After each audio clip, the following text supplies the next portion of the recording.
Yeah, good evening and welcome to Calypso Insights. Of course, you are tuned to DBS Radio, and we are talking Calypso as we have been doing whole season. Tonight we have some special guests tonight for you. Myself and the man Ashton Lugay, of course, will introduce himself as to what we're going to be doing tonight. But in our background, those join us on Facebook, you'll see the man Tyson Johnson, one of Dominica's leading tutors as far as music is concerned. A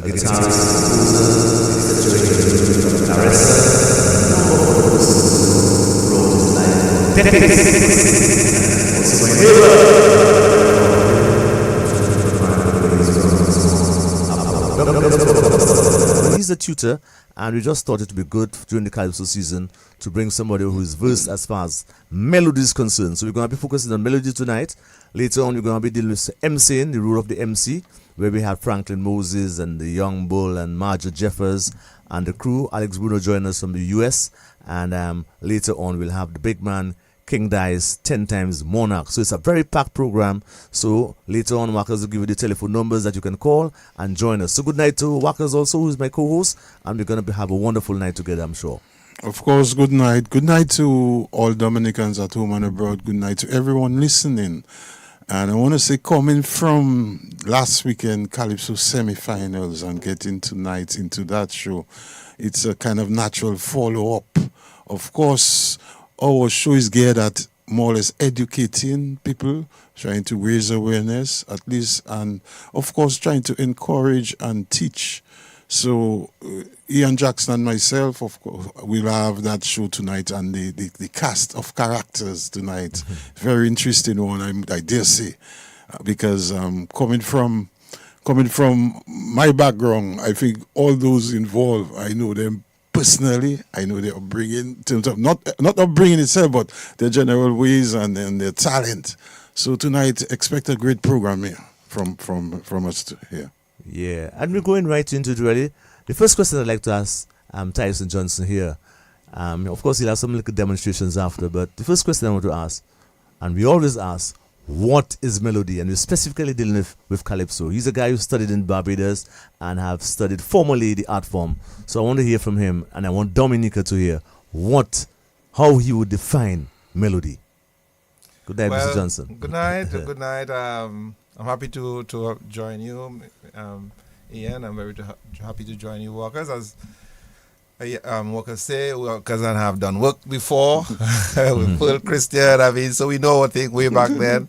Ian is also my neighbor. I mean, I always hear Ian composing morning, noon, and night. I know him quite well. As a matter of fact, Ian and I have worked with student in that when I teach and do my part, I say, Mr. Ian, now is your turn. And I hand them over to Mr. Ian. I tell him, now they're ready for you, sir, to get them into the singing and the singing world. Now, what is melody? A melody is a coherent succession of single pitches. And sometimes I can hear we tend to confuse melody with a lot of things. Sometimes I hear some people, you can hear this sweet rhythm or this sweet pitch or this sweet the sweet rhythm. That is not melody. Melody is that singable line. You see the line like what you're singing in church, the one line you're singing in church when you're singing a song? That is melody. And then we can bring in all the other stuff around it, which is not melody. We can bring in the harmony, we can bring in the orchestra, but that one singable line and it must be coherent, and there must be a succession of single pitch flowing in time in the music. Okay. Can you further define for public what is coherence? Because some people sing, and explain to them what is coherence. Okay, so coherent here in terms of melody, because we can talk about coherent in terms of the lyrics. Right. Now, I'm not speaking about lyrics.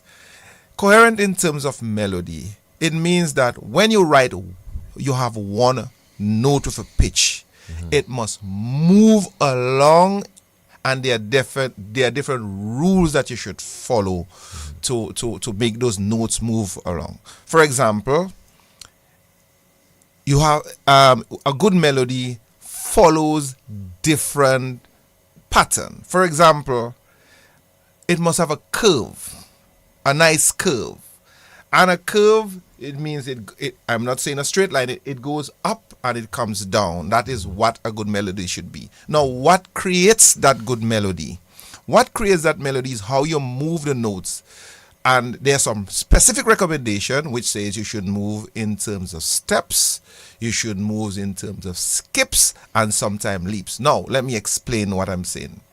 In a song, you would hear do, re, mi, fa, sol, la, ti, do. Do, re, mi, fa, sol, la, ti, do. When a composer writes, everything that he writes is based on that do, re, mi, fa, sol, la scale. So what they're saying, there are certain rules that you must follow, and if you don't follow it, it will not be a good coherent melody. For example, Mr. Jackson and Mr.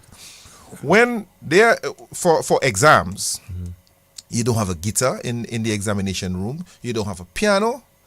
All you have to follow is the rule, and you have students sitting by you. You cannot open your mouth and sing. You cannot tap on the desk, and you have to follow those rules. So there's rules that say you have to follow steps. That mean if you do, re, so you, Yes. right?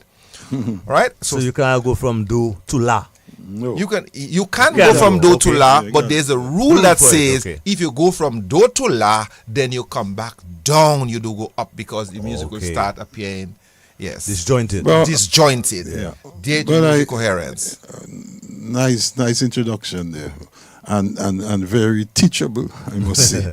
I want to connect melody with lyrics, and I want to ask first: are they somewhat interconnected in the sense that they can depend on one another? One determines how the other is done, in the sense of that, because in the judging criteria they get equal marks. So therefore, people must ask what it is that have them interrelated so much, and are they really interrelated? Can one depend on another? In other words, do you, as a composer, melody maker, if you want, do you make a melody before you have lyrics, or your lyrics determines what kind of melody you have? Okay, I'm going to answer you for demonstration. Yeah. I'm going to say, You have your guitar there? no, not this demonstration is yet. Not this demonstration is yet. Pidaludi bada bidi bang badam badim bam bada bidim bidi bam badam badam bam bam bam redem bam badam bam. Judge me. I can't judge you yet. Judge me. No, I cannot judge Cannot you. judge I me. can probably judge But your that was melody. a nice melody. There's a isn't it? nice I melody. can judge yeah. your melody. Yes, I'm judging But I you. cannot do a calypso with this. Yeah. No, if I come and say, do this now, Mr. Walkers. If I go and say, Allah chimik akanini medati pita chachuri ala mini anchibige danchi bechidim pam pam. What do you understand by that? I don't understand. You don't understand anything. So lyrics and melody are inseparable. As a matter of fact, the lyrics determine the melody. Or vice versa? No, not vice versa. Not necessarily. No, not vice versa. Because, as a matter of fact, when one is writing for example, for an exam, they give you a poem, they give you something to write. The melody determines what sort of not the melody, sorry. The lyrics determine what sort of mode you're going to put the music in. Because, for example, if you're talking about something sad, it is and so forth, you're going to write something about something, a melody about something that is sad, a story that is sad. That dictates that. Let me write that probably in a minor key because it's sad. So moods. So in the moods. So the lyrics determine. So they are inseparable. As a matter of fact, I always tell my students, if you sing in a song and the judges cannot understand what you're saying, they cannot judge melody effectively. Right. Okay, and later on I'll give you an example, a demonstration of something I wrote when we had a resurgence of TB, and to show you how I try to factor in lyrics and melody and things. Because generally, when you have important words and so forth, the melody should highlight the important words. So here's a question I'm going to ask on that same level, because a few weeks ago we had the mighty Gabi here, and he was saying, for instance, when somebody does not have a good melody play, we're talking about Calypso right now, or if you have a good melody, put it that way, you should be able to remember it and sing it in your bathroom. You might not be able to remember the lyrics, but you should be able to hum it. Yes. If the melody doesn't catch you, you might go and say, well, yes, the person has a good song lyrically, but then if you cannot remember anything about the pattern of the melody, then it suggests it damages the entire composition. The melody obviously is the most memorable part of your composition. Yes, but remember that melody that you have written and that is so memorable, you already applied to the lyrics already. Yes. So you will sing them. You will forget the words sometimes. But the melody is more stickable and more memorable. That is a fact. Yes. Wonderful. I want to ask you, in terms of listening, are you listening to Calypso this year? Do you normally do that? Yes, I listen to Calypso. Right, so you're on to this year's Calypso. I listen. As much as I can. Overall, let's say it's just an overall question. In general, what is your opinion on the Calypsonians in terms of connecting the lyrics and melody? No. Do you see something happening? Do you see room for improvement? Do you find they are okay? What is your opinion on that? Well, I always said that Dominica, having listened to other Calypsonians and having listened to other Calypsos, Dominica, in terms of his music, we are in a good position. I'm not saying there's not room for improvement. Yep. I'm not saying there's not room for improvement. But we have a lot of good writers in Dominica. I can tell you that for a fact. I mean, Mr. Jackson. I mean, not because he's here. As a matter of fact, I actually etched his name in my thing. You know, people like Tim Dura, Pat Aaron. I have Ian Jackson. Karas is also a fairly good writer. Hunter. Hunter. Yeah. I have Sparrow because I was broadening it, and Chogdas. Now, what is common to these composers? And I always tell my students, because I come in here, I'm more like an educator, right? What I always tell my students, what is common to these people, that they play a harmonic instrument. Anytime you want to be a good composer, it's very good to play a harmonic instrument. What is a harmonic instrument? A harmonic instrument is one you can get chords from. You can get melody from it, like the guitar, but you can get chords from it. Like a piano when you can play an instrument like a guitar or a piano, that's correct. 50% of your composition task is over. In other words, it's difficult to compose it for flutes, and your flute It's difficult to compose it. It's difficult to compose a flute. But just to let listeners know that this is Calypso Insight on, of course, DBS Radio, and we'd like to remind you that you can call the program. Our telephone numbers are 1-800-327-448-3284, 616-1327 on WhatsApp. You could call 448-3281, 448-3279, and for overseas listeners, you can call 305-432-9744. I'm going to ask you a burning question as far as Calypso is concerned. I know in the 80s, for instance, when NC was the Calypso king and president, we had lyrics 40 points to melody 35 or 30. In other words, lyrics dominated. It was changed some 30-something years ago, maybe even 40 years ago. Time goes very quickly. And it was changed to equating the both of them. Now, since the both of them depend on each other, I think that was the thinking at the time.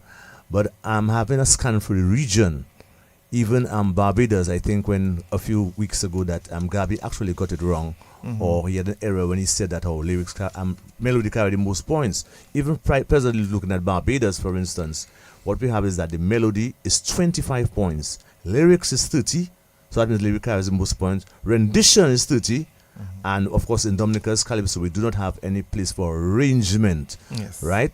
And most of the islands, you can compare their system of judging basically has given like an edge to lyrics. Are you in agreement to that as a music educator yourself? Well, I can tell you, my take on melody and lyrics, I always say they are inseparable. So we are good as we are, equated. They are inseparable. Right.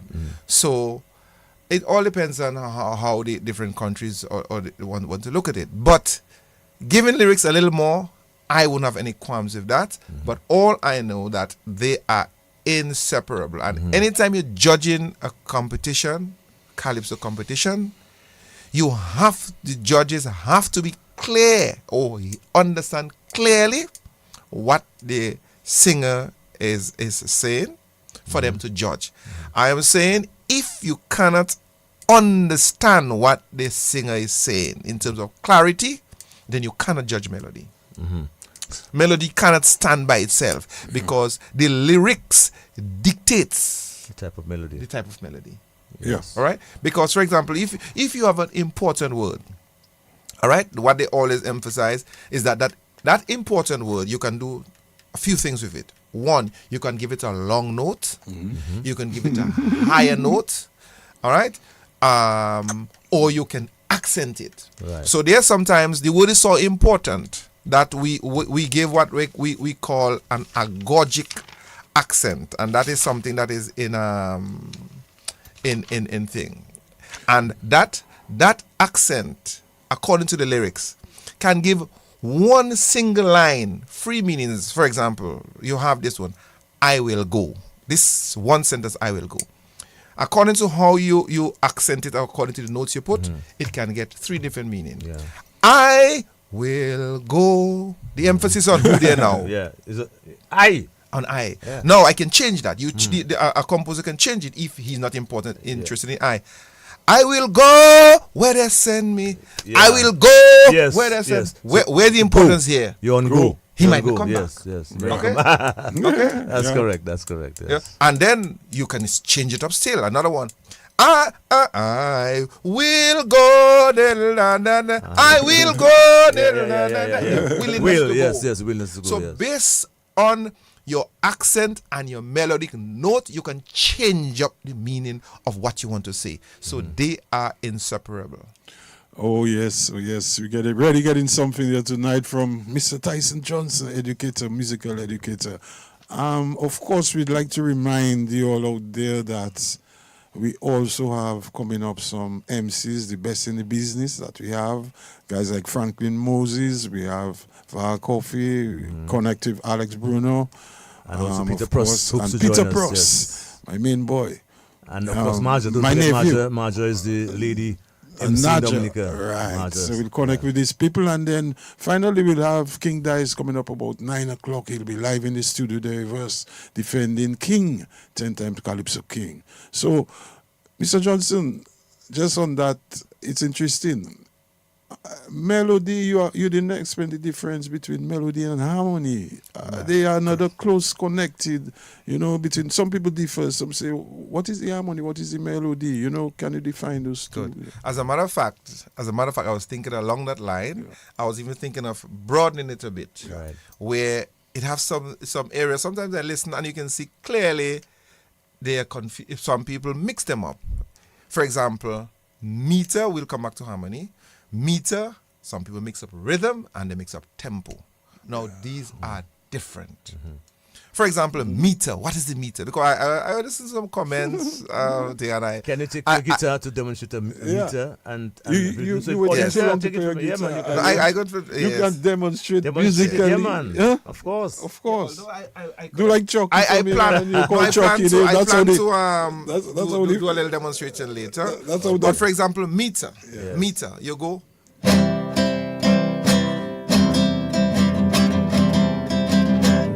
Okay, you can, for example, Calypso. Yeah. Calypso.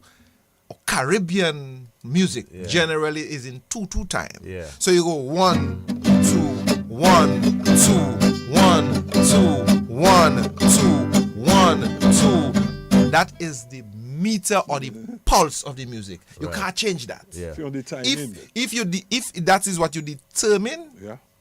you cannot change that. That is the pulse of the music. In other words, it set the pace. It set the pace. Right. Now, rhythm, on the other hand, and that is Calypso rhythm. Because Calypso has what they call the syncopated rhythm. If you do have syncopated rhythm in Calypso, it's not a Calypso. That's right. For example, we can take this.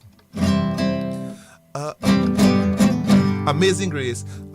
Amazing Grace, how sweet the sound. Now, I cannot go and sing that for Calypso and win. But I can sing the same Amazing Grace.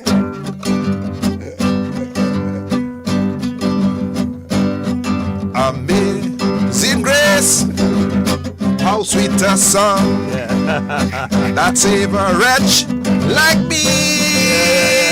I was lost, now I'm found.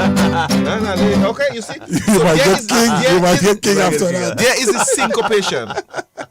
So in music, we are trained to take any song and just change up the genre by changing what? The rhythm. So if someone goes, and sometimes I don't want to be to say anything to cause any problem. Yes. But if I listen to a song and the song sounded like a church song and you go in there and sing, you say we want to win a Calypso, I have a problem with that. Yes. Stick the genre, it must have a specific rhythm. So that's where the rhythm is. The rhythm now is that the way the notes jump around. Yeah. That's the rhythm. Yeah. That is not the pulse. And now the tempo now, we can say, called Amazing Grace, how sweet a song. That's one. I can, Amazing Grace, how sweet a song. Yes. The tempo is how fast the whole piece of music flows along. That's the difference. And according to you, the tempo that you present the song in, you might want to convey a certain meaning, because singing that is Amazing correct. Great slow, you might want people to reflect it, might want it by lamentation. Very if you sing good. it fast, you want to move people, Very appeal good. to people's feet. So Probably. two things Yeah. that will determine that the key that you use, Yes. and the speed at which you take You it. just take it, yes. Yes. Wonderful. I love this. It reminds me of Trinidad and in particular Kitchener. I love Kitchener as a Calypsonian because he was also a great musician. And obviously he would compose Calypso for the road. And the example you just bring out there in terms of mood and tempo and rhythm, he used to take it to a level whereby he used to normally do that for the road, but the mood he would have, he was good on using the minor key. He was good on the minor chord. He had pan in C minor and those kind of songs there, and it brought a sort of a different feel to the whole carnival and the whole tempo and the whole spirit of the carnival. Yeah. And the other day I was just telling Jacko, like, look how simple, like somebody can just come and just change your mood and the tempo, because that same Kitchener came back with Sugar Boom Boom, or you slow down everything in the middle of tempo, in the middle of fast songs, and created Sugar Boom Boom and one King and Road match. You know that, you remember, Jacko? Yeah. And So it proves and it enhances the point that you're making in terms of defining those different mood tempos, you know. Yeah. So anyone judging or looking at the singer or the competitor, they have to be very clear on those and the definitions, the meter, the rhythm, and the tempo, because the Calypsonians must have the Calypso. It must be the syncopated rhythm. Calypso cannot go for syncopated rhythm. Okay. What another big pointer in Calypso is rendition. You may have a melody and you may not be going off key. What people say with your rendition, in other words, maybe your treatment of that melody. Can you expound on that? Because you may have a lovely melody in a song, people can sing along to it, but sometimes the way you render it, may not be the best treatment. Another Calypso will come, sing that same song, and they may render it to the same chord structure and the same syncopation, and render it different from you. Yes. Comment on that. That is no. So the rendition is very, very, very important. Right. So in rendition, we talk about articulation, we talk about clarity of diction, we talk about voice quality, and we talk about tonal pitch. So sometimes I refer to it as intonation. Yes. Intonation is the kind of voice the person have. There are people who just have better voice than people. Yes. There are some people who just cannot sing. They sing flat. So if both of us have the same song, both of us have the same song, but I have a better intonation, I present in this song with greater clarity and vocal quality. For example, there is something that, and I don't want to call Calypso name. No, I don't want to. But you can use some, there. or you probably can reference past Calypso. Yes. Okay. Yeah, Let me look yeah. call name because You can reference the past competition Calypsos or we Trinidad still and have the finals Calypsonians coming, or so I don't whatever. want to. Yeah. to Let's take an example. But- You have a person like Pink Panther, who Okay. probably might not be the best of the singers in Trinidad and Yes. Tobago. Well, you could even use local people and see. Yeah. NC, yeah, like Yeah. NC. That's For what I'm instance, saying. yes, But NC. the point I really want to use is something that is very important, and Calypsonian must know that. Okay. There is what they call inflection in the voice, the vocal inflection. The vocal inflection can tell the story. It can highlight what you want to see. Like, for example, let me see if I can get a song. Yeah. Or I can use the same Amazing Grace. Yeah? Yeah. Amazing grace, how sweet a song that save a wretch like me. Yeah. So it's showing that it saved me.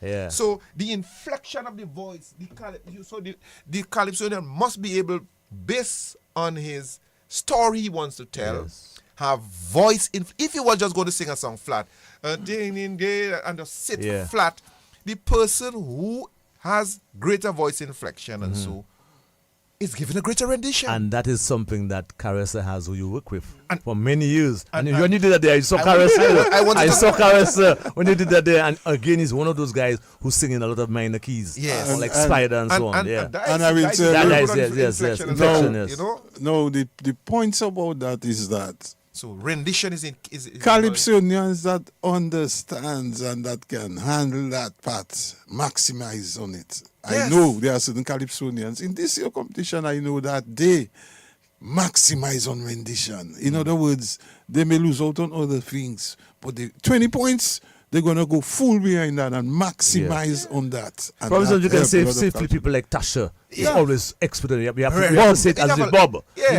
know, Dice himself the Dice, king, you know. There you are know, certain people that just naturally, have it naturally yeah. on Yeah. rendition. Right. Yes. But another thing that is key to rendition is and Mr. Jackson, I know you know that very well. I know you know that very well. When you write a calypso, they are important words. Not all the words are important.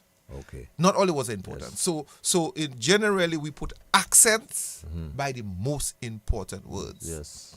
Now, there are some people who know how to juggle words, but hit the important words and just make it stand out.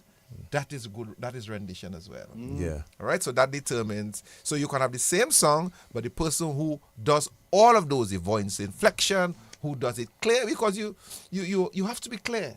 Yes. So that includes rendition. So having said that, a mind-boggling question is that a guy may render a song who's a very good singer, and another person who's not a very good singer It's not. renders the same song, who's not a very good singer. He renders the same song, but something is about his voice, suitability, Yes. carries over to the audience more than the guy Exactly. who's a good renderer of a song. Exactly. So how would you explain that? And also, and if one is judging, Yeah. if one is judging, and they're influenced by the crowd, Yes. that so as a judge you have to know exactly what you're looking for. Right. And for that I always tell my students, you can only develop that ear by listening and listening and listening and listening. For my students, sometimes for hours we would take things like Sparrow, Bomber, Kitchen, and just listen. Only thing, listen and analyze, and you have to be able to hear it. Hear it and see. I guess what I'm trying to Okay. get from you is style, because for instance, like Baron, who's termed as a sweet calypso singer, probably in Trinidad, maybe one of the sweetest. They always say as a man with a sweet voice. Yes. I cannot see him rendering, for instance, one of my favorite guys, like for instance, like a Black Stallion or song like him, or even my favorite boy, Shadow, for instance. Shadow is one of my favorite Calypsonians, to render his song because he has a particular style and a uniqueness about his voice and his sound. Although he's not a great renderer, you know, in how you look at rendering, but he had something about his voice and his quality makes it happen, which people say makes Calypso sort of a unique art form. Okay, we just winding down. Remember, we have we have some other artists. We have about 15 minutes with them, so we have to wind down with Mr. Johnson. We must have him sometime again. Not fully. probably on that program, but probably should invite you on another program to have that sort of language spoken. And by the way, he does it, yeah. He does it, yes. But first of all, just want to thank you. But before we leave, of course, that question will always come up in terms of melody, in terms of song, the evolvement of music. Music is certainly evolving as we speak in Dominica. Calypso itself has evolved and it's taking a new turn. Of course, different artists bring different moods, different tempo, different rhythm, all the things you explained. What is your take on the total change that is happening among people, among Calypso, in particular in relation to what you say? Yeah, and the blue element. Okay, so you want to talk about music generally? Yeah. Well, I remember I had gone to do a program and I came back in 2011. I never know Asa Banton before, because I think that was about the time he came out. Yes, around those times, yes. By then, the information was still fresh in my head. When I came back, I told my boy, I heard this guy, Asa Banton. I said, but Asa Banton is going to be a very popular, famous guy, because when I came back, because one of the things we had to do and to write was what they call pop music. Pop music with a capital P. Now, pop music have some elements where they say you make it simple, you make it catchy, you make it rhythmical, and it's commercial music. And when I saw the elements that was in the Bouillon and how he was presenting it, I said, but I'm not saying that Bouillon is pop, but the elements that were used, I said, basically is the same sort of elements that the pop that is spelled with a capital P, because there's another pop was used. So and the fact that now Bouillon, and it's not everything in terms of the lyric side. I mean, there's some things we can tweak, but there's some very good art. Beats the rhythm. But one of the things I appreciate about our Dominican music is that now we have a genre that we are pushing.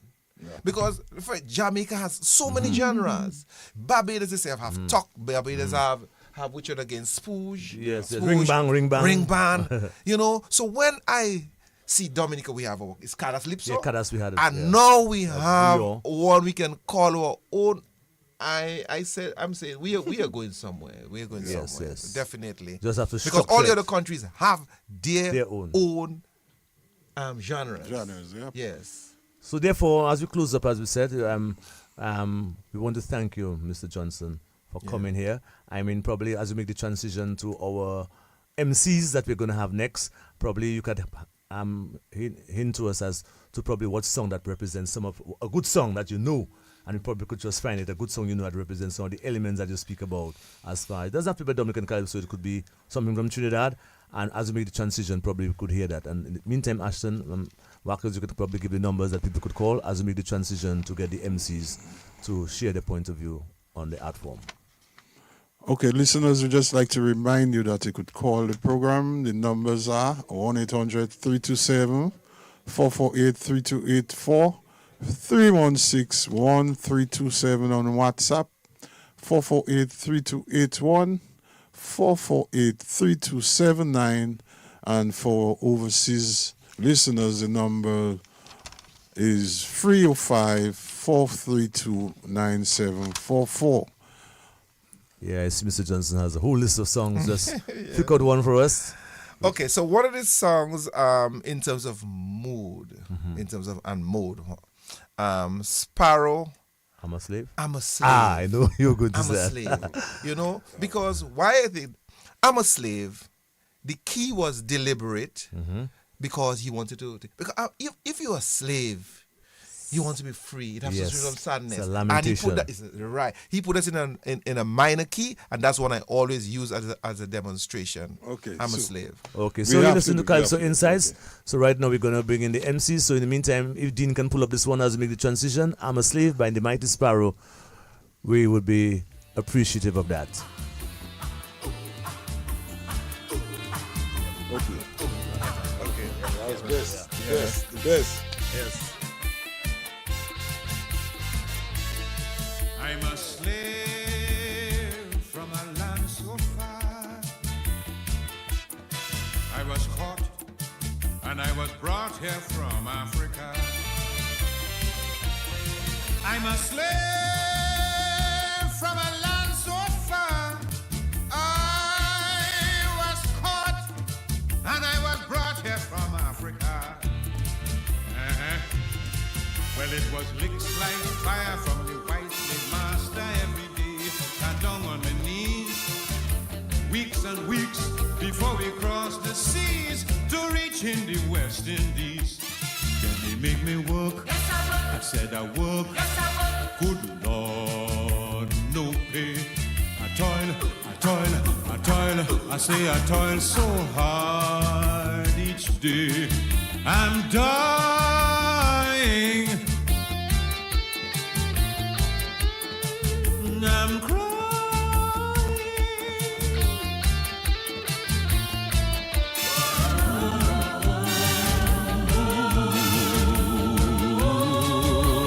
Oh Lord, I wanna be free.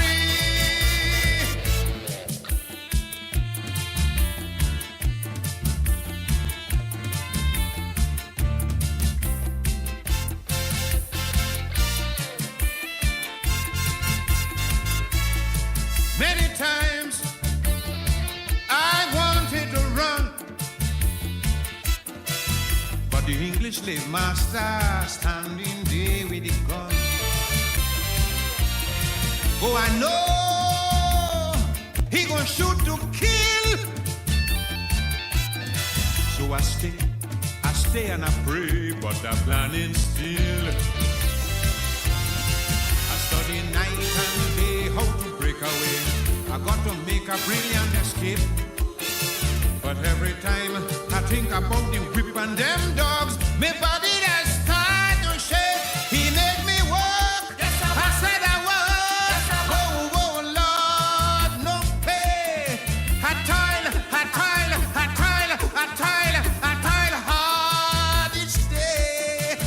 I'm dying. I'm crying, Lord.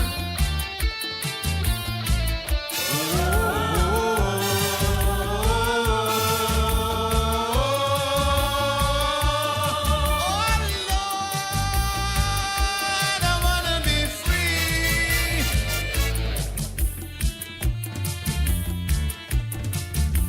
Okay, we'd just like to say thank you to Mr. Tyson Johnson, who just left us with a very interesting conversation on melody. But with us now, we have the MCs, and that's the Master of Ceremonies. And without the Master of Ceremonies, there is no show. You can bet your life. In particular, without a good Master of Ceremony, you can say your show die. You know? But with us tonight, we have some of the best on island. With us, we have, well, I'll let them introduce themselves. So let's go straight to them from my left. Yeah. So, brother. I seen, all that's bad MC, you know. yes, again, Dominica, that's me, Franklin Peter Moses, the godfather and the great grandfather of comedy and entertainment stage MC in Dominica. I don't say nothing else. I have a partner by me there. I don't trust in him. Good evening to my listeners, to DBS listeners. Welcome. I'm Peter Prosper. Tonight I'm not a pharmacist. I'm an MC. He's the senior, I'm the junior. Yes, I. And you better watch yourself because I've been off for a little while. And let me tell you something, I have material like tower. And of course, we also should have the young bull join us online, and also Major Jeffers are also online as far as that is concerned. And of course, I can see Alex Bruno online. Alex Can Bruno, you tell right. us something, Alex? Good evening, Alex. You're out there in Florida. I want to say good evening to you and welcome to that program. And want to say good evening to you, Alex. How are you doing? Pretty good, man. It's nice to be on. Good to see my brother Franklin and Peter Pross, and of course, Lady Star, Marja Jeffers. What can I say about her? A dear friend, a colleague, an equal, I would think, right now, because she really holds it down as the leading MC on Island consistently. So I'm happy to be here. Okay, thank you, Alex, and thank you to Naja out there, Naja and the great young bull. I will start with the Godfather, and I will ask him what it is that makes a good MC. Franklin, Godfather? Well, that's a deep question. Some people have it or they don't have it. Let me preface my answer by saying that I had the great opportunity of seeing Urban Harrigan on stage. I was a little boy, and I did some research. I remember before that in the 54s, there about Patrick John was the MC. And then, after Urban Harrigan moved on, there was Levi LeBlack. And I took over from Levi LeBlack. We were neighbors in Pong, the area called Pong. And we had a few others. What's his name again? He would say, "Wow, baby." You know, and I basically started emceeing by default. In that Cuthbert Elwin the late in SMA would hear me talk, as he said, nonsense and making everybody laugh. He says, "You are going to MC the Junior Calypso show next week Friday." I lost weight immediately because I couldn't imagine me on stage. I sweat for like a whole week. I lost weight, and then I went on the stage, and that's what helps make a good MC. Answering the question, and when I got the guts go on stage, I was backstage and the show was going on. Stephen Dangleben, who would say his name was a politician. Ika Stowe was the Gandhi. Bronx Sugar, we know Bronx Sugar. I'm singing Janice. Who else? I remember Zico, Element. In fact, Element got his name in class with me. Smokey. And Smokey, but Smokey's a higher class than us. But Element got his name because Cuthbert Elwin was talking about FE for iron and all the little shorter names for the elements. So Eddie said, and Eddie And so Elwin said, "You an element." And that's how up to the day he's called Element. But you have to be prepared. You have to be. You must get. How do you call it now? You may get booed once or twice. So unfortunately for me, I would teach other people always have a backup. So in case somebody tries to distract you on your track or train, you have to be able to reverse it without making him feel too bad, but you making him feel bad. So shut up. I'm the master of ceremonies. And I've done that wonderfully in Trinidad and St. Lucia. In fact, they still call the guy Wavette and Pines. They still call him Pines. But you have to be alert. You must have a review in your head. Okay, so that is the program. I go over the program, I check. I pull out my book of comedy jokes and I analyze them against each wrong. And what in case something happens? You have to have a few comedic jokes to give and to share. Try to leave it above the belt. Don't insult people, but make them like you by you saying sternly, I didn't like that one, What I would do is ask the right-hand side of the audience to remind me when I come back. I have a joke to give you all about the doctor. And on the left side, the right side, I say, okay, I have a computer joke, okay? So in case I forget, remind me. The crowd will go, yes, I have them in the palm of my hands. So basically, what I get from both of you, and from you at least, it's also a natural gift that people can see from very early. Yes. You either have it, as you said, or you don't have it. Mm. And also, secondly, I got from is that there's some level of preparation. Yeah. Some people just come on stage and they think they can just MC. Can you talk to that, Peter Pross? What it's about? Nice. I agree totally. Is either you're natural, Yeah. Or you're supernatural. like You have to think fast on MC, boy. you have to be on your toes. And it's something that people know about me a long time, that in my DNA. Uncle Wackers know that. Yeah, that's right. My accent, That's right. the way I laugh. the way I twist something, Yes. that there a long time. And preparation Yeah. is key. That's why before I do a show, I want material. I want the program. Yeah, the I program. want the program. Let me know while you bring the I program. need the sponsors so I can tweak it. I can, don't rush thing on me. I don't like it that way. And especially now, now we have everything on social media. Right, When you make a mistake, you become the joke. Yeah. Yeah. And you become the joke for years. Since 2011, I forget a song on stage. And every month, that coming back and haunt me. But So preparation is key. yeah. But And just he was the MC that night. Hold on, Marcus. One year, they invited us to launch a cable company, a phone company in Dominica. And Prosper was so steeped in the commercial business on stage. Prosper, tell them. I mash up my phone, yes. And that was actually in the zone. Yeah. I was at the time. Yes, Mr. Jackson, Yeah. I slammed my phone on the stage. I got an extra 1,005 for doing so. What is it? Okay, we have brother Alex here also join us. So Alex, you can come in, jump in and give us your whole experience as far as the MC is concerned and what it entails to be a good MC. and probably Alex, you could And also tell us that who brought you into that MC business. I remember you started. I know, brother Alex, you somehow brought in Marja. I know Marja rubbed up on you a lot, but tell us about yourself first. Who brought you in? All right. Well, the MC business. I mean, I agree with what Franklin Moses said. So full-heartedly, you need to be naturally inclined to be able to MC events, Right. and you must prepare. You need to be sharp. You need to be able to rebound. And I had my issues as well. Early in my days, I clashed at the basketball hardcourt with Bascoon. I called him a name on the mic that I should not call him. That was the biggest mistake I ever made. And at that night, I almost died. Hunter was the one who saved my life. Anyway, long story short. And if, again, to go back in terms of the history of MCing, that would have started back before the Common Era, thousands of years, where there used to be community feasts. And the people who were managing the feast were the MCs, mainly male. Women got into the business later on. So the idea of MCing a show goes back to the community, how you can bring the community together. And the person who was that person was the chief of everything else. Yeah.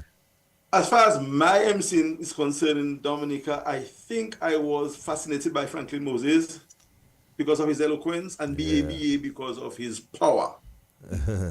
So I used to look at them and watch them do their stuff. And when the opportunity came for me, because BABA, I think, was transitioning, or he had become a bit, not stale, but he had some issues, I think, once or twice. And it was my opportunity to step in on the show. So I kind of stepped in when BABA was transitioning out.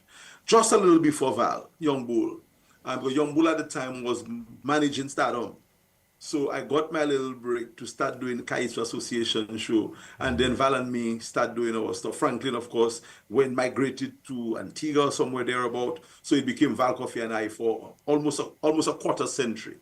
And then Marja, who was my client, I managed her in Calypso, and I realized that she was more than just a Calypsonian. She was a presenter. She had what it took to be an MC. So I started pushing her towards hosting, but we didn't have many hosts. So that's how Marja got into the business. I think Peter Prosper somewhere got into the fray as well. Even Scruntoff, to some extent, did some work as well.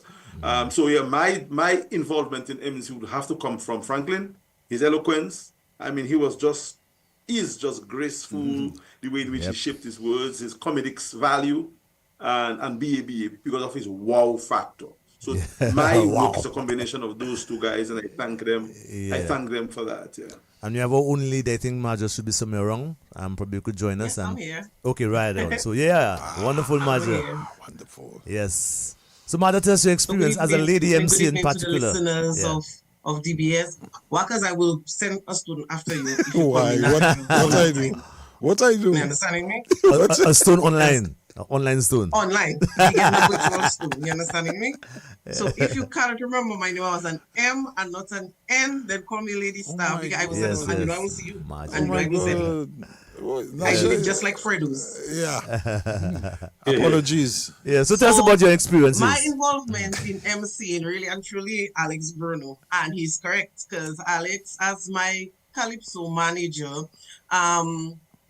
and Alex knew me from high school in terms of assisting me in Calypso when I represented my secondary school. So I think Alex knew from there that, I had the natural drama thing in me. I also became a part of Alex's drama club, Tia Powell, and at one point was the president of Tia Powell. So I think, like Mr. Franklin Moses said, that natural ability to make people laugh and make people comfortable and make people feel good about themselves, that is needed as a quality in an MC. I remember my very first encounter with Franklin Moses. I was at the Old Mill Cultural Center, and I don't even know if you can remember that. And I was just having a conversation because we were going to have an event at the Old Mill.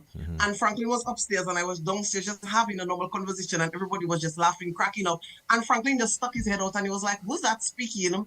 So I said, "Me." And I looked up and he was like, "Oh, you're going to help me do a comedy show?" And I was like, "What?"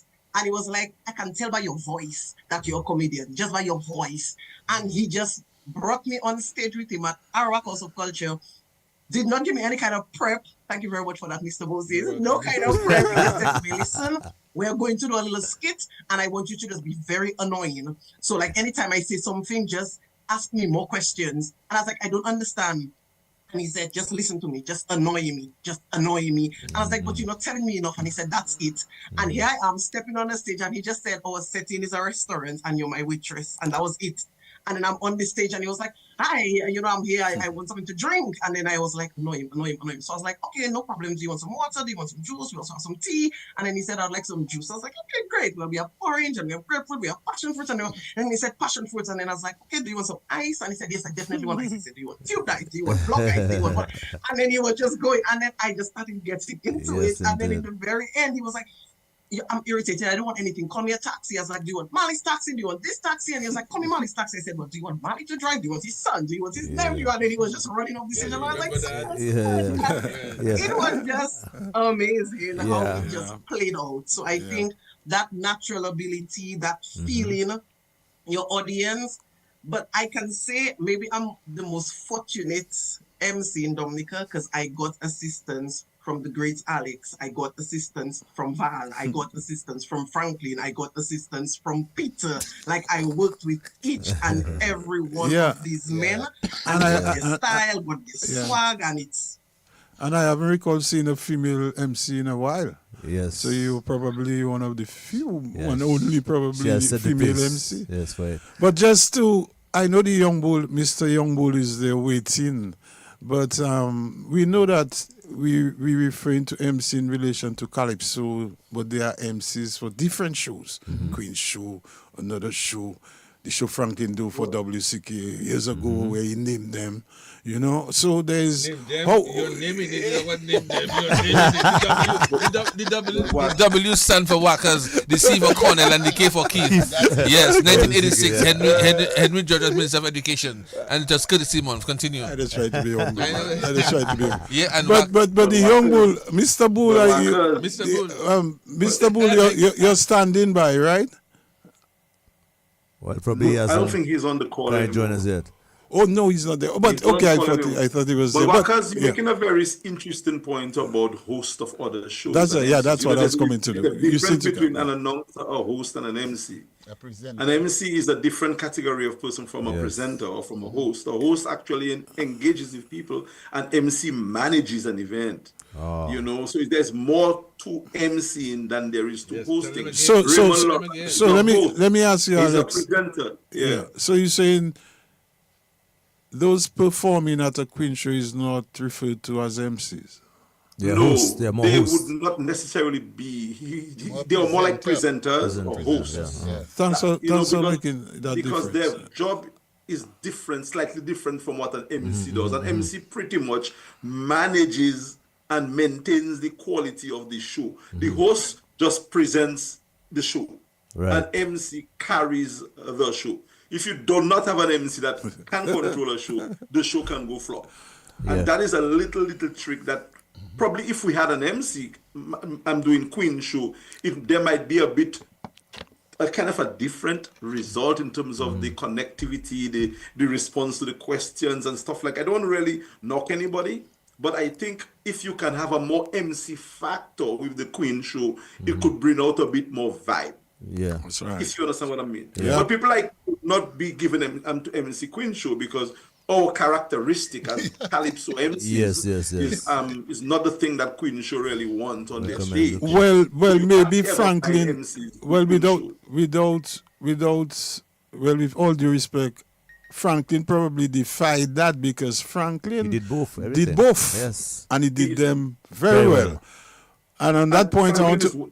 And that's And he's one of the few, credit. I think. Yeah, he even to Miss OECS. You remember? Let me ask Franklin as I'm on that. What are some of the things that the MC should not do? I know what he has to do, but what are things that he should not do as an MC? Never, cardinal sin, never ever embarrass somebody that they would cry or feel away. You mean somebody in the crowd? Anybody. In the crowd or on the stage. Okay. Yeah, because there was a time I used to make some jokes on Raymond Lawrence, and for years. And then one day I got a letter, excuse me, from his sister saying, "I really do not appreciate that you saying this about my brother all the time like this." That's his sister. And I told her, well, I was really sorry. She said, just because we love you and Raymond loves you, you know, and then, yeah. So I stopped that after a while and learned from that. And I remember going to St. Lucia to do a show, and it was worse than Dominica, because just talking, chatter, never stopping. And so it was a total distraction unless you're firm. Yeah. So you have to find the person or the culprit who is instigating for your energy. Yeah. It takes and zaps your energy when you're working without help from. You just have to be there, and somebody's cussing there, and another person's cussing there. You have to keep your composure and never lose your sequence of your jokes in your head. I've never really walked over paper, so I have them in sequence. Right now, I have about 166 of them crammed in my head, but they're in categorized order from A, B, C, D, E, F, G. I just pull on a letter. Yeah, African Americans. Yeah. But I just want to ask all of you all, anyone can take it up. I know, for instance, for many years, I mean, Alex Bruno and Val worked as collaborators, for many years doing it together. How do your guys rather work? Do you rather work by yourself on stage, or do you rather work in combination with someone else? Let's do it together. Let's do it together.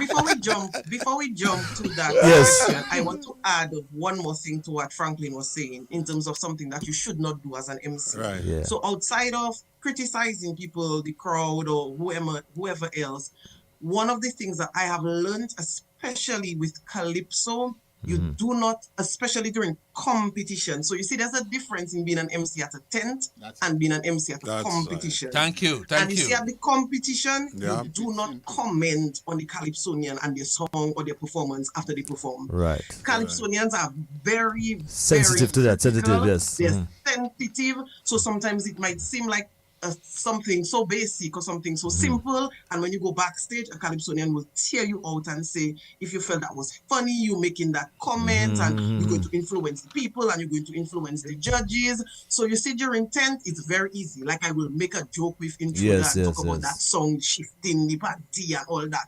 But you see, if it's competition time, I announce the intruder, I announce the name of the song, and I move on. And that is something that MCs need to be very mindful of. Even I could add to that too. Even during competition, you try not to engage them as an MC. Right. At the back, you don't engage them. Right. And in the tent, you make a joke with a man, you kick off with a man, you try to relax that particular individual by, that during competition, you hold your corner, you leave the competitors alone. Don't give anybody more points than another person. Go ahead, Alex. And you give each competitor the same energy. That's correct. Try your best not to be stronger with another, because it's not sensitive, they're sensitive, It is just that they feel it if you are unfair. And anything that you do outside of the realm of presenting them is seen as giving somebody more than they give to the other, picking on me. Never comment about a performance when they get on the stage. So, Alex, every Calypsonian... And there are things that you need to do now if somebody like a Dice comes on and somebody like anybody else following Dice. As an MC, you got to be very righteous, very smart. Similar energy for all of them. Yeah. So that is one of the things that, and very critical, and again, Franklin said it, never embarrass anyone.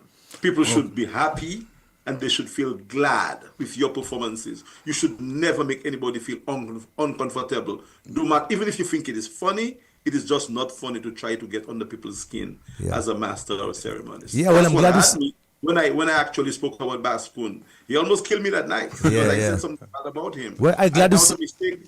Alex, I apologized 100 times already.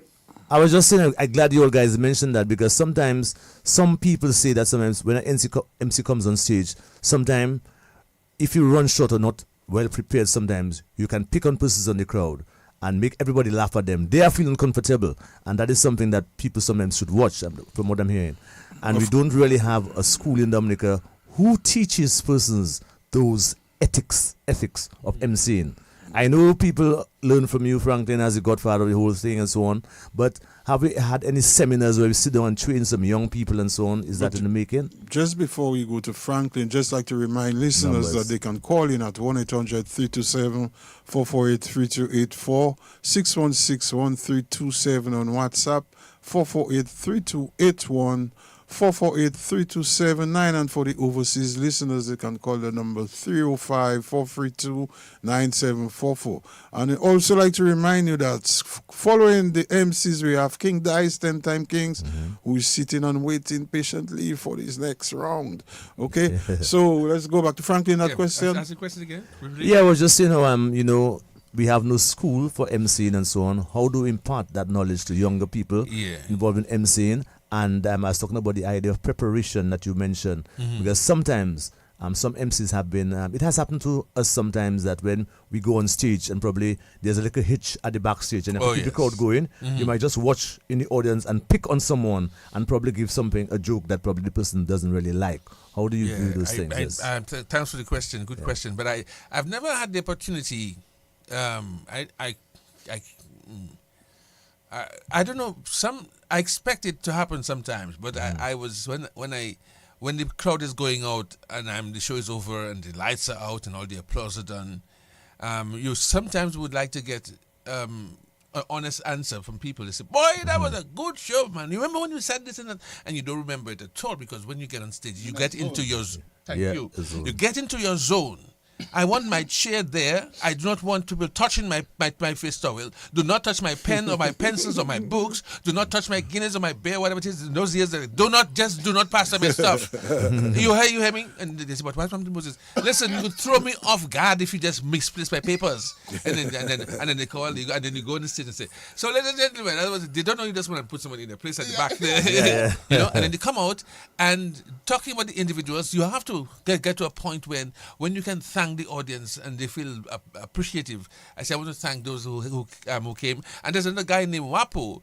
I said, "Wapo, you're not an MC, but you are a comedian." So in my retirement, I'm going to put all of my jokes into Wapo, and so the legacy will continue. But I always tell him, do not insult people or say bad things about people. We can make a joke. Yes. But as I tell you, when Raymond's sister said to me, I don't appreciate it. You're my friend. We love you. Anyway, that's don't get me talking there. Go ahead, my partner. The thing is, when a show have a little hall or something with the music or they tell you talk still. They tell you go and talk still. But the thing about Alex and Lady Stan and myself, we sang Calypso. So what we do? We just start to sing. Now with the band following us. It's sweet. Just start to sing. Lady Star does that a lot. And Lady Star, I just want to ask you, as a woman, as a Lady Star, you're on stage, you're probably the only woman in that business fighting it out. You have to defend, you have to maybe come hard. How hard it is, how difficult it is to deal with that on stage as a woman, coming in that business. Is it So harder for I you? don't see it as a difficulty. Again, I think it's just because you have that natural ability to vibe with the crowd. Because I like to do that. You see, I learned that from Franklin, coming prepared and coming with a couple of, a little joke, a little something, a little whatever. I like to work the crowd and I like to find my comedy moments with what happens real time and not on people. I don't make joke on people. If I make a joke, I might quicker make it on myself than to make it on somebody or something like that. Or your But co-MC. vibing with the crowd, right? Vibing with the crowd, you kind of get a feel of it. Again, I got the privilege to learn under all of these men. You understand? Under all of them. When I work with Peter, Peter will say something like, just come with a bag and just put a set of things in it. Just come with a bag. And I'll have the bag and I don't know at which point you're going to tell me. When we come back on, come with the bag.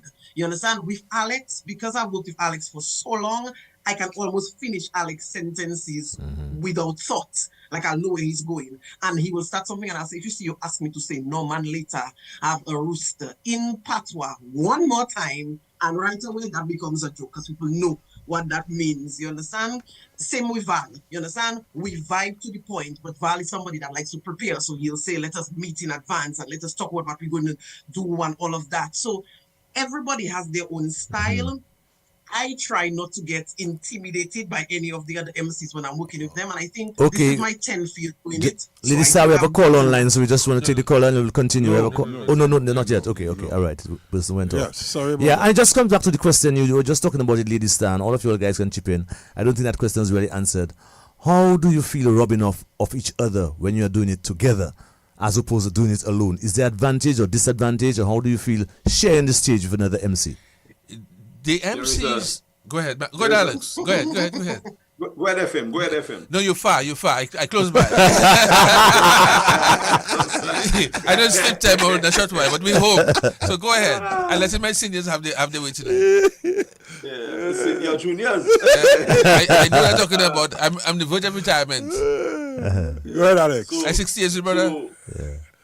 So you have to equalize and neutralize each other's energy, because some people are hotter than others. Like Val is hotter than me, but I could neutralize Val and Val could build me.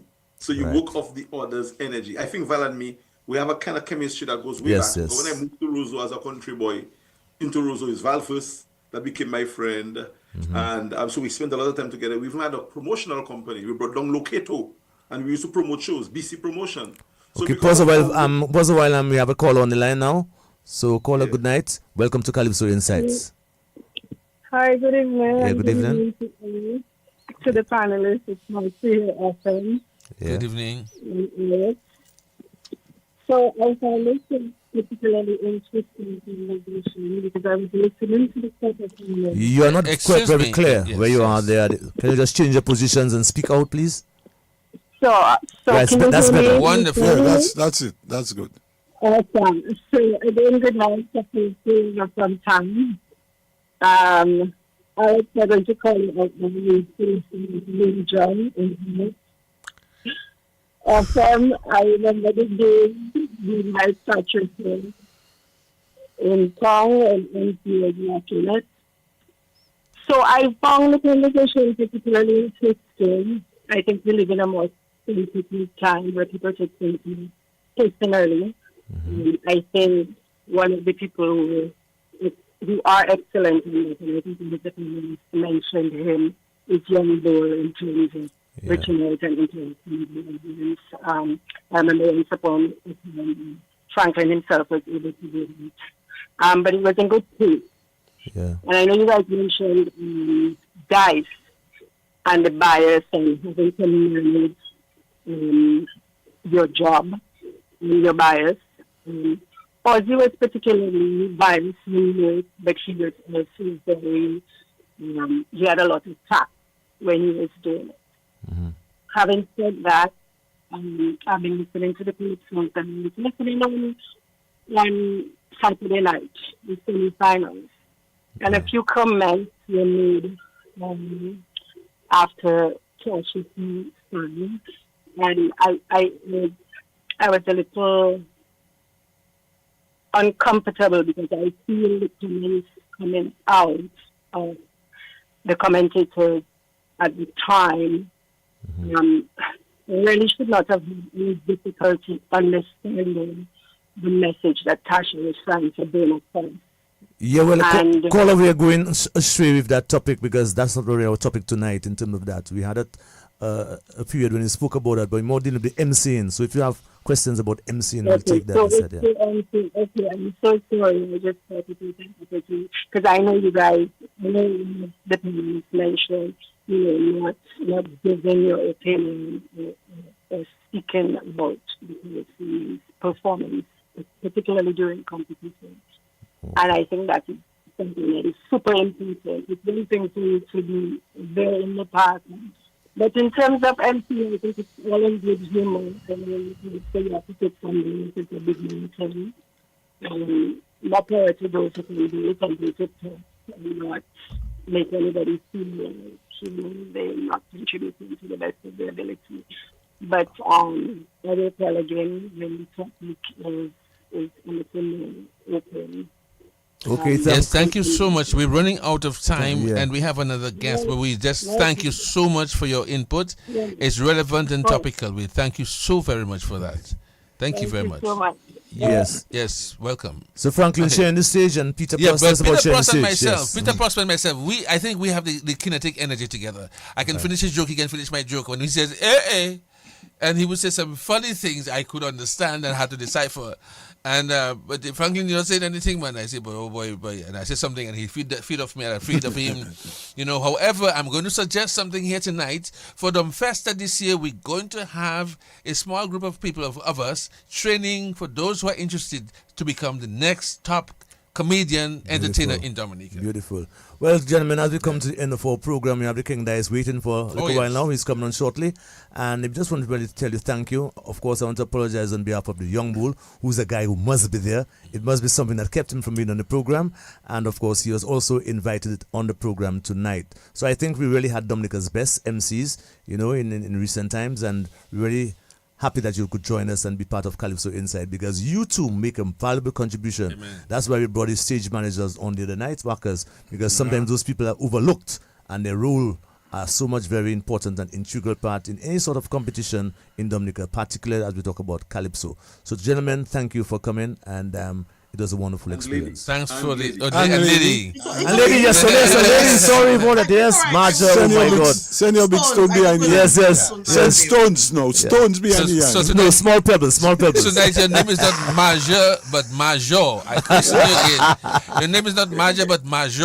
Okay, well, ladies and Okay. gentlemen, thank you very much. Thank you, for Alex listening. Bruno. Thank you, brother, for that. Yeah. Have a good evening. Have a good Yeah, man, time. thank you. Thank you. Thank you. FM. The next voice you'll hear is the man. Yeah, go ahead. You can What make I the want last to point. yes. suggest to Dominica Calypso Association is give us a gig, send a ticket for Alex, and have all of us on stage. That would Yeah, be something. that That would is be a show something. That would be myself. something. Yes, that would be something. Yeah, and I mean, Yes, my yes. manager will talk to you. So I hope observers listen to that. But next voice you'll hear coming joining us is King Dice. So probably the MC can play, Dean can play something from the King Dice just before he comes on and we speak to him. Yeah, man, thank you. Respect, Yeah, man. respect. Nephew.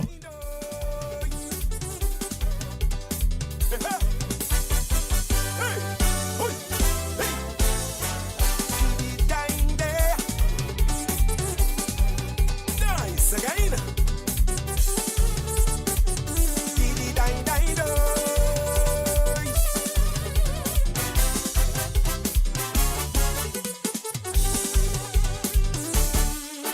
There just seems to be no hope for Dominicans in Dominica.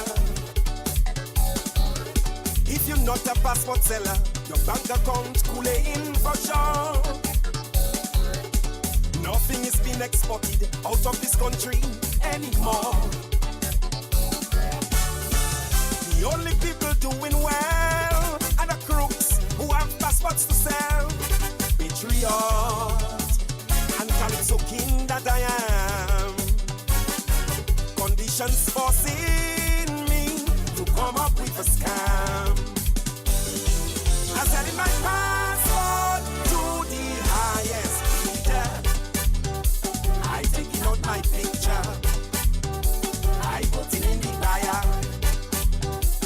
But I have to be smart, cause I don't wanna get caught. I said in my passport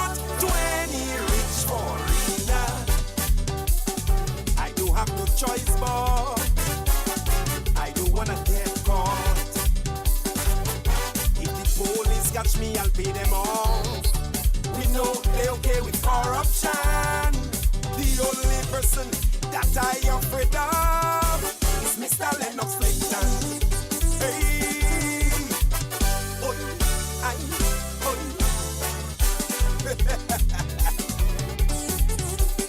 Yeah, man. Oi, ay.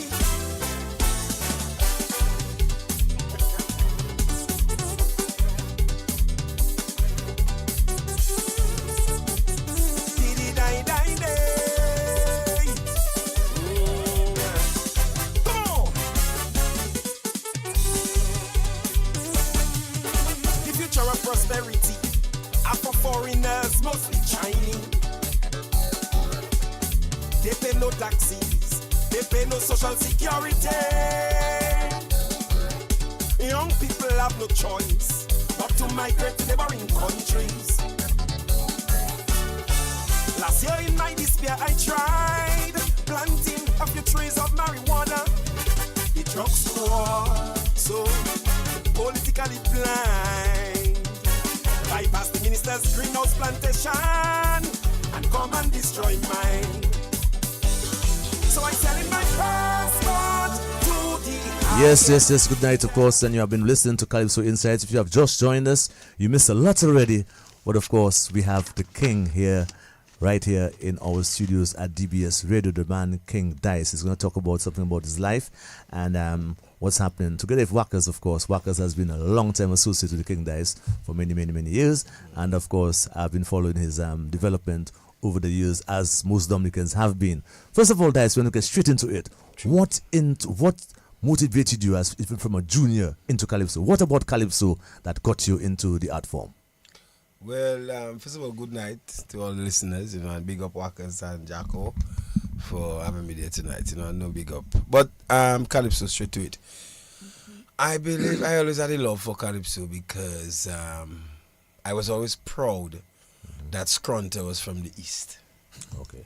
That is something I would boast to my schoolmates and them, well, the King from the East, not knowing why, because all the time, not to say I know I would go into that, but I had always admire the whole singing vibes. Although me and my sister and myself was into the cultural dances.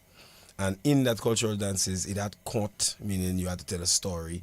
It also had the songs, like you sing in a song about a song about the country, right? Yes, this type of thing, songs kind of thing. So I would always admire this type of areas, although we was doing the dancing, my sister.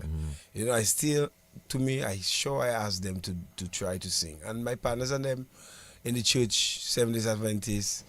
When they don't have church, them guys used to go and play the keyboard, and we always have something to sing about and say about. So that thing started there, and the school drama, but the Calypso was always there. And then I fell in like a whole vibes for Scrunter and Hunter when they was in their thing.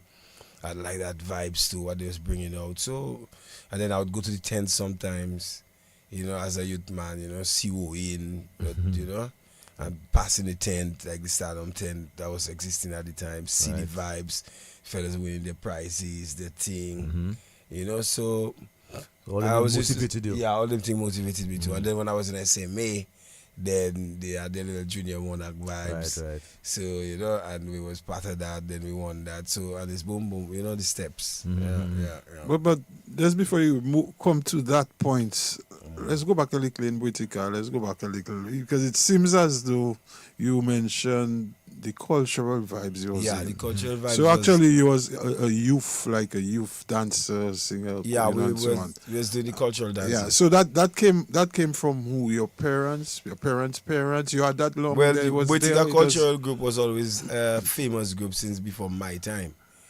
Into cultural dances. They had a group. Right now, the group still existing, but in a different form because, but they had a group. My parents was in that group. My father used to do the boom boom. Sometimes accordion, he check his vibes. But even before him, they always had a group in Butikada as a jimping group. Like our band would maybe go and play this Saturday at Crazy Coconut. Right. Triple K would go. Well, in the countryside, a jumping like band could go in a rum shop and jam for the night. So yeah. So basically, guys, that is where the whole idea of your dramatic skills came on. Because from immediately when you came into the Calypso arena, people said you have something dramatic about you, like you can actually act out your songs and your body language and everything. So tell us about that. Well, actually, I won Best Actor 3 times in a row in school. That's when school's drama competition. School's drama in the Arak House of Culture. Okay, wonderful. And daily school was part of it because I went to the GSP system. All right, a system that is so good that is not existing right now. Yes, I know. You know, but I went for the GSP system because I didn't like school too much. I like to say that loud, but anyway. Yeah. But you know the GSP program, and through the GSP program we had drama groups, and then we would come down to our House of Culture and compete with the other secondary schools. In those days, Goodwill School was one of the dominating factors. See by yourself. Grand Bay School, yes. Teacher Addy. And those people yes. So that's where Food Diner, because there's a soul Food Diner, saw me the first time. Also, it's one of them stages, but we would come down on the bus from Dailies. Right. And when we're going back up, I going back up with Best Actor. So, from all the grammar schools and all of them, I going back up with Best Actor. So you had the hunger to win from very early. I did that 3 times in a row. Okay. Yeah. So, you know. And then, you know, in Roseau, we know what happened, SME and Link Up. How did that go about? The links you had that brought you into the other vibes, music, you know, Roseau vibes, if you want. Yeah, my music is a thing that always... What did my father, you know, right now, we pass now. Yeah, and, you know, he always used to say that in my head, you know, and I catch myself telling that to my daughter, actually, the other day there. Because she herself doing her little music, but she don't hear me certain things I have to say. Just like I didn't want to hear daddy when he had to say things. That always happens. You know? Later on, let's find out later on. Yeah. So because daddy was always a musical man, but my grandfather and then before, like on my mother's side, Mr. was a man that would make song on people for carnival time too. And he was very good at it. That is what they used to tell me. All right. That's my grandfather, my great-grandfather. Wow. You know, Mr. Andrew Daniel. You know, he used to do these things. And then he go into the Christian vibes, and he was strong in the Christian vibes. And that's no more of that because, So you can see your vibes come straight from Africa. Yeah. Maybe his parents herself was basically in that, you know. It is one thing I used to, because of our parent background, I don't believe our family. Well, I don't know about the people. It have some people that came down as slaves, but it have some people that came down. Yeah. It have some people that came down to settle also. Yeah. I think my family is one of them. And not only that, but, you know, strong African roots, Boutique, you know. These places like Boutique, Collio, you know, Grand Bay, you know, they have a strong roots, cultural roots attached to them because years I remember myself going up Boutique people to watch cultural shows up there. You are the boy. Yes, but all today, every time I see his auntie, I always remember when those days, Grand Four in the school and his choir group. But how did that thing come up with the other groups like, let's say, Clockers, Siki? Well, seeing that music in the group, where you go, all steps you take, you looking for that. So, first of all, one of them fellas, you know, then when you come in the town, in the city, you're in Clockers, or you go into SMA, and then your peers, your groups, your partners, what they involved with Skinny and them in the thing, you like that too, you try out a thing, then like your vibes, you stick to that. We have 2 songs we make, bam, bam, bam. Then when you watch in the town, have every Saturday or every Friday, they have an open mic session somewhere, and you want to pass there, and fellas say, you go and touch it, touch it. Touch it. So you touch it, and then they like it, and then you touch it again. And, you know, what I found, even at that level, at that stage, you all were well organized as a group, you know, a vocal group. Everybody had their role, individual role.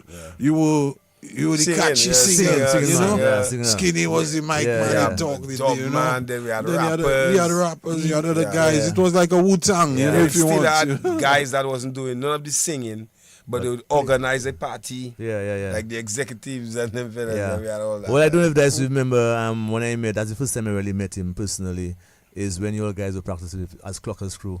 You all were somewhere by Hillsborough Street in the little Kuwa inside there. Yes. Hillsborough, what they call it again? Hasbro. Hasbro Medical Center. Yes, I actually that's came it, there that's and I in the did whole an interview. Right. Yeah. I did an interview them for the Yeah, papers. I That was many years ago. And that's where I met the guys. I thought they were so talented and so forth in doing their stuff and things. Man. And you were the really singer of the group, as Walker's mentioned. Yeah. That transition Well, tell us about that transition from here into the CK Calypso. vibe. No, the CK. Yeah. Well, yes. CK vibe came before, From the Clockers, then it went to the CK vibes. Yes. That's with because Skinny was kind of the leader of our group. Wayne Robinson, Skinny, Shadow Flow right now. We were in the Calypso vibes. And he was in WCK also. So you see, sometimes I believe he had a song with WCK and it is he had to put a singer on it. The Booyah Muffin. Not even the Booyah Muffin. It was wine and them thing. Before that. But even before that, yeah. But even before that, with Ra, we tried some things. Because I was the singer in the group and Skinny is the dub man, and it did us good together. Good combination, Good combination, the singer and the dub man. So I was the guy Skinny bring with him on the CK vibes. And then we did 1 song, 2 songs, and then school, and then I working by KFC, and then I tell the boss I had to go Twice Clothing father, what's his name? In Pottersville. That was the manager of KFC at the time. Whose father? Twice Clothing, the guy in Pottersville by beach there on the side, the big garage by the big mango tree there. His daughter, the dark skin. Is your people. I know him. I can't remember his name. Anyway, he said, I see you can. You go to CK or you staying in working KFC? Which one? Choose one because you're losing one. See, well, you know which one I lose, the chicken. No, roll the dice and see. Even before that, dice. How did that name come about? Well, it was Skinny. When we joined Clockers, Skinny decide me and my partner Slice down in Newtown. Slice Frederick Zabi.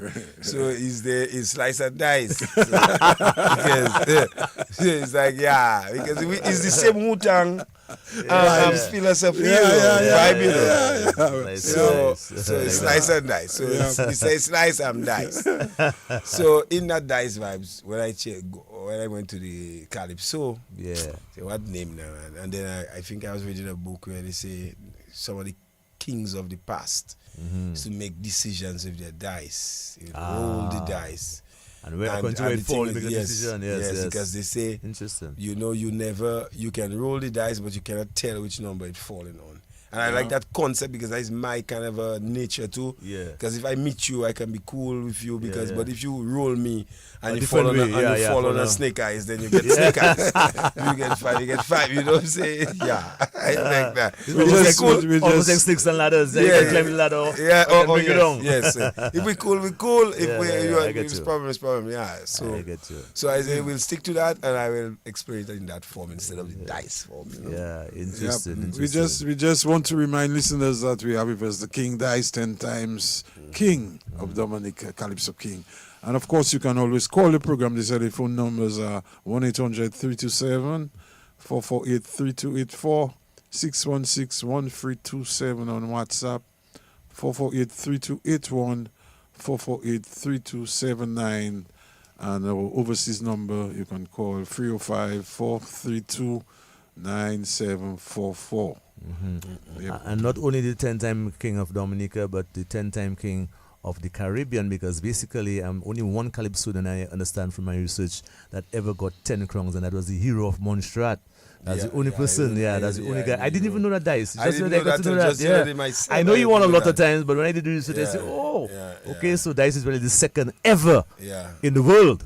Because Caribbean, Calypso is Caribbean people music, second in the world to anything that. I think the next man after that is Chucky. Chuck Dust is 9. Fictional somebody. But yes, tell us about basically your Calypso career now. I remember when you came with Taz in the Jungle. I personally was impressed.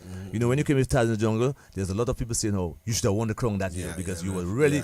I think Observer won that year, right? I think it was Observer was the winner that year, and he followed it up. But when you came with Taz in the Jungle, like I remember the other one was about a schoolboy. I remember you had a bag on your back. I remember that very clearly, and think so. And I told the guy in the crowd, I said, "But you see, Mister."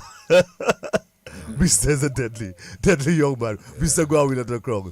And so said, so done. So tell us about that whole experience, how you started, you link up with Pat and whatever, and the whole experience of that, Yeah, so, I mean, I think I kind of hit this spot at time because, you know, you come out school and I think I was working on the financial center. Okay. Yeah. You know, and then lunchtime I would go upstairs. And there's one there what happened in. And that's 2000 what again? 2001 or 2003. 2000, around 2000, yeah. I would call it 1999 too. Yeah, I just become president. Yes, there, you know. Yes. One day, you know what to do. We still have clockers there, but you know, it's Dominica. You have to figure out something in life. Right. So I decided, well, I believe I can. I always, because remember, we had done go through the junior monarch already, and we won it. So when you sit down up there thinking what next, you can say, well, you know what, let's try the adult thing now. Yeah. You know, it's time for that. So I sat up there and write a little song. You know, I think I got to quarterfinals. Yeah, and then all that time we going Guadeloupe, coming back, doing how much thing. So shades, I used to be selling my shades on the side of the road because so many people of Guadeloupe selling shades on the side of the road. Nobody will come down and do that. I don't know how it comes. Is that something? Yeah, so it's that something, you know. And then Pat come to me. I didn't know it was Pat. And then Pat, but one time I always say, from the time I see I have locks on his head, I say that, yeah, it's Pat. Yeah, you can identify it. I say, well, that's it first video because it's fire. I like fire. You know? And then, Pat, I think Pat gave me a song he had to give somebody else, and I kind of had to tell him my type of style I want. I kind of a serious, straightforward, straight shooter type of vibes. I think he had appreciated that about me also. Yeah. You know? He did mention that in the interview. He said, the first time he wrote for you, it didn't go down too well with what he had. Yeah, and he started to understand you. No, well, that was the second time. Oh, the first time he didn't write for me. Okay. The for first somebody. time he had write for somebody and he gave it to me, and then I had to explain that situation. Okay, I get it. So now the first time he write for me, and I was listening to that interview too. Yes. You know? And and then I didn't handle it properly because I think bambadam. So for me that. You can remember we come out on the clockers area. Yes. You know, and fellas singing hip hop and yes. And so style, I check it. Why is that? Anyway, but you know, but tell me, don't worry, man. And then, man, I'm forgetting. After it was recorded because I gotta learn it and know it properly. You know, it's recorded. And the youths and them, all them cheering, singing that, man. And I check it, but one thing, Mr. know his business. Yes. You know, he know his business. So when I see you know your business, I have nothing to say again. You know? Yeah, I know mine, you know yours, we good. We can work. And very instrumental workers, we never really spoke about it, but I mean, Randy did so much instrument of stage presentation, not just for Dice, for some other persons he worked with. He is very good at that. I mean, God bless his soul, because he is a guy who did a lot of the presentations and so on, prepared the stage for Dice in his coming, especially in his early days. He was very good at that. Scientists. Yes. Well, I'll tell you, I know, I was part of it, and there was a team. Dice had a team behind him. You know, Dice wasn't only good, but he had a good team behind him. Randy was in the presentation. He had Georges. Georges is a man always on the ball. That guy was. If you forget something, Georges remind you. Georges was just a fella there in the background and motivates you and help you a lot in organization, you know, even business aspects. Calypso ancestors. Then you have myself on the front line working with Dice too, and you have Pat as a writer behind the scenes. So, and he doing the hustle. But the thing I want to ask Dice is that he's a partner I work with, and I understand that not only his performance that make him win, you know, but his overall thing, you know. What I'm telling him is like he has a kind of thing about getting everything right. Everything. Yeah. I never see an artist of his caliber, and it's not a thing. I mean, I work with other artists, and I never see an artist of his caliber that would come and make sure that everything have to be in order. He work with the dancers. If you're missing a button from that shit, that is wanted to get that button, that. yeah, He yeah. gives it his Serious, performance, his presentation, his dancers, his music in the studio. You know, so it's like that is what about that? You know, talk And about we still put the shows together too, because I organized some shows already where I had to perform. Organize the shows, please still had to perform. You know, I talking about from ice collection to everything. Security, you know, Checo was always one of my boys in countryside. Yes, in the early days. Yeah. You know? Yeah. Checo wasn't even in the Calypso strong yet, you know. Yeah, I know. But he used to do some security for so and be part of it. I like organizing this stuff, and I like professionalism too. Yes. So obviously that is something I believe somebody should, you know, if you're doing something, you do it well. You know, you do it you do it to your best of your ability for your benefit and those around you. True. Because it's the work you're doing. I just seen why you don't care how you do it. Better you don't do it, eh? Yeah. yeah. Well, So- Dice, I must say you are consummate professional, and you know you have inborn talent. I mean, most people can come and sing a calypso, and they will sing a calypso, but to be consistent as you have been, for instance, like I told Checker the other day, as the gentleman of calypso, he's dubbed. I've never heard, and I've written for him. I've never heard him forget a song. Yeah. I've never heard you forget a line. Yeah. You know and that's amazing. It happened to me already. It might happen, but It's you just come that up you nicely. not- You come up nicely. man. You know, so that itself is a skill in itself. When you're on stage, because people little things can put you off. You might really I sang a little calypso, and you know, but the special talent you have there, you know, It have it's to something. be. Yeah, man. Yeah. Because some people ask me, you know, like if I have to go and do a show somewhere, and remember it's 6, 7, 8, 9 songs, 10 songs. Yeah, man. I have to do it. Yeah, man. And, you know, we're doing that easily. Yes. So people like, why don't you remember? Well, I guess it comes naturally for us, the artist people, I guess, And as you- songs you do long time already, you can all remember all the lyrics and just flow it out. Yeah. I believe the brain kind of is a computer for Yes, sure. for And sure. you see, anything, what I was in an interview saying that just the other day, man. But I believe anything you're doing, and you're doing it to the best of your ability, it have spirit in it. Yeah. It have energy in it. I'm talking about man. God energy, like Yes, energy yes. itself, creation energy. Because that is you know what you're doing, you know yourself, and you're doing it. So obviously, you will get insight to do it better and different. And because just like Pat, I mean, you wondering how Pat can write a song like These Other Days and Titty and Belly in the same year.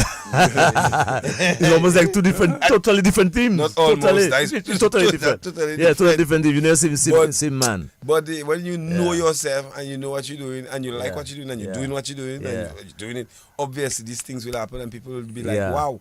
But you know, it's just knowing yourself and knowing what you like. You make an important point, because the same part was saying, and I also said too, that when you know your artist, like he knows you. Yeah. You know what I mean? I mean, it's like your dad. He knows you. Yeah. So That basically, yes, right, like I mentioned about the tailor and his suit, right? So he actually cuts the cloth to suit your type of vibes.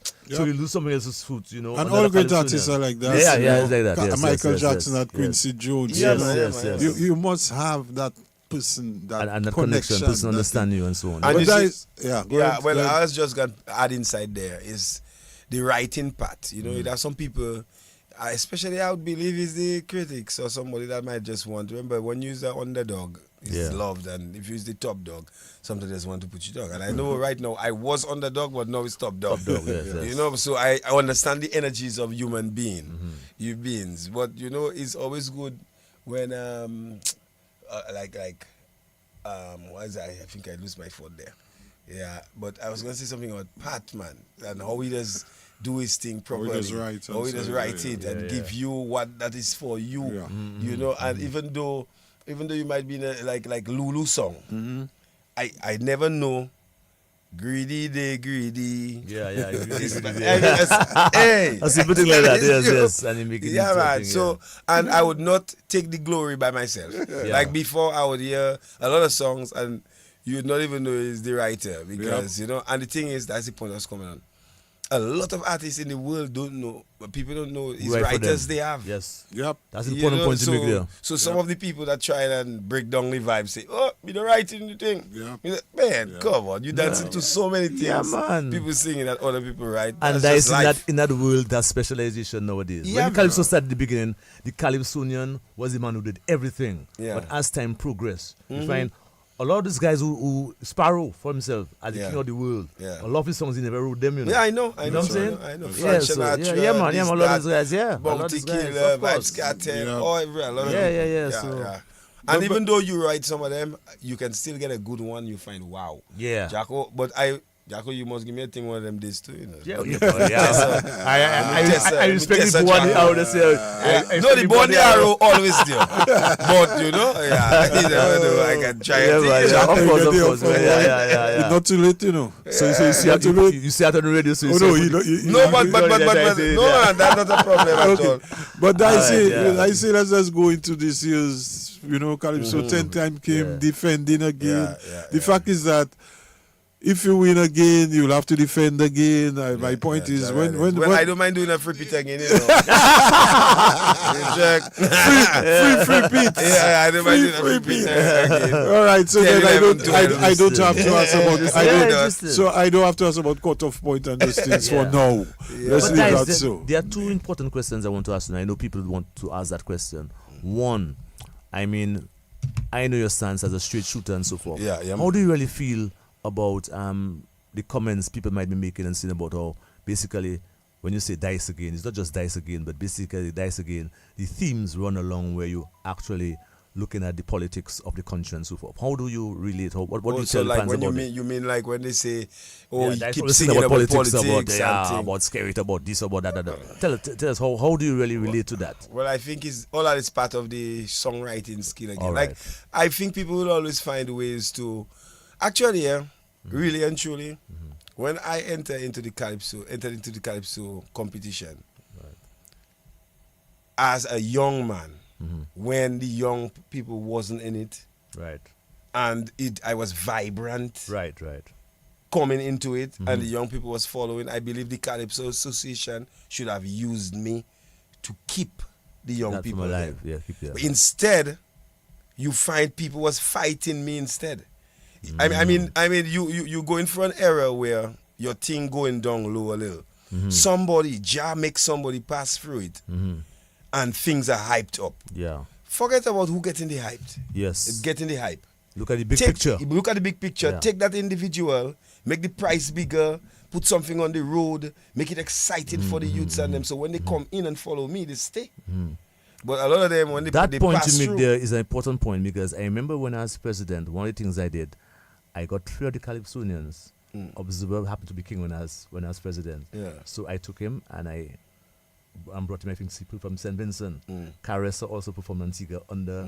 So I was saying that a person like you, with your quality, because my father was a Vince, yeah? Yeah. And my father was the first Flip King. Yeah, So when I went to St. Vincent a certain time, I think when you had won the crown 7 times. yeah, and you tell me they didn't Yes, even know who they was didn't know who was yeah, Dice. yeah, who was I felt Dice. bad about it. But I said, Yeah, a yeah. man like you, Yeah. with what you have done with Calypso in the Dominica, Yeah. that's not your job. That's not my somebody job. else to look and say, oh, look, this man have There something. is in association. Yes, let's take something. Yeah, man. You know, Yeah, man, and bring him to another level. So that is a very, very important point. Yeah, You yes. should be an ambassador with what you're doing. There's no way you can win the crown 10 times. And let me tell you that you have won crown and I've been to almost every country in the Caribbean. And your quality is Yeah, right the quality up there. is up there. You know, man. it's up there. That is when So, the yeah, guys so it's that's important ask there. Pat for the guys in the Caribbean because Pat don't only write for Dominican Yeah, I people. know that, yes. So sometimes they ask Pat for something like Dice I want, Dice You thing. see? Yeah. So when Pat have to tell them, well, he give me Dice this, Dice, me I'm making my thing my Yes, thing. yes. So my style is a special is style, my yes, own yes, thing yes. and it works. And it Yeah. working in the Caribbean too, they loving it, you know, and everything like. But I believe our people, instead, when you see opportunities like that, you don't fight them. Yeah. You embrace it, nurture, man. you Yeah, embrace man. it and you use it for the bigger picture, Yeah, man. yeah. You know, and that is what I believe. So now, these people that would say, that I see singing political songs, but Calypso is that. Yeah. And I believe I agree. love doing that because, I mean, who else is doing it? And the people, I don't expect the politicians to love Calypso. You can love it in your room. You can love it for true, you know, but Yeah. seeing that it's singing against you, and you have a group of people following you, obviously they might listen to what you say. So if you say it's not Right. good, they might just say it's not good too. Yeah. You know, so if somebody say he's singing too much political Politics, song, yes, then you yes. might just follow and say he's singing too much political political song. song, yeah. But if you have your own head on your shoulder, you know this is needed. Yes. And that's how Calypso started. Against Yeah. your pressure Oh, and against who your anybody, yes. And anybody who probably rules, and if they're going the wrong way, is your duty. Yeah, man. We have a call online, Dice, so let's hear what the talker has to say. Good night, caller. Welcome to Calypso Insights. We have the King Dice. Yes, good evening, gentlemen. Yeah, good evening. Jacko, I would like to ask, what is the role of the Calypsonian in our society? Because of what I know, the Calypsonian is the mouthpiece of the nation. Right. And if Calypso is social commentary, the Calypsonian will always sing social commentary. Yes. So, even like how we can say, the rule of the Calypsonian is to support good government action and to correct them when they go wrong. Excellent. So our people don't have to get mature with what's going on. Yeah, mature. Yes, I agree. The messenger, I agree. the messenger and taking the message. Yeah, I agree. Because there's a lot of messages in Calypso. Oh, yes. Because people on the ground can, like, what the Calypsonians singing, a lot of people on the ground would like to say them things. Oh, yes. So Oh, we yes. cannot fight on the Calypsonian. Right. We don't only fight on the Calypsonian, we're fighting on the art form. Right. One Good night. second. Yeah, well said, and we have been saying that on the program forever, because without the Calypso, and in fact, most historians tell you, even guys who write books like Gordon Rowley will tell you that, you don't have to read the history book. Pick up the Calypsos for all your years and tells you exactly what's happening in the country and the direction and how the people feel. I see, let me ask you. If when I sang Lights, I think the partner don't put off his phone yet. But when I sang Lights, Okay, talk there now. there be lights. Yes. I mean, if let's just say Dominic say, you know what, look, that singing Lights there. Let's make sure everything is in order. You've done your job. I don't think we would end up in that predicament we end up in there. You know. And you have done your job. That shot, you know, that what they call it, light saving. Yeah. No, the Calypso rule, and I'm warning Dominicans again. I see it as a writer myself and as a guy involved in the art form, that we can't afford to get rid of Calypso, because if you get rid of Calypso, a lot of people will go mad, because Calypso is a form of expression, as the caller just said. That if the things people, that's why people jump in when Dice is singing and other Calypso are singing, because they jump in because they feel what they're saying, and that's the only platform. And there's one man to say it for them once a year. Once a year. So you cannot try and hold wrong the person that's giving the message. You know what I'm saying? The But message somebody something would want to do. Oh yes, yes, yeah. Oh yeah, that have people a that set want to. that Yes. would want to do that. That people that want to do that. Yes. for So sure. we are here with King Dice 10 times King and defending this year against 9 artists that came from the semi-finals.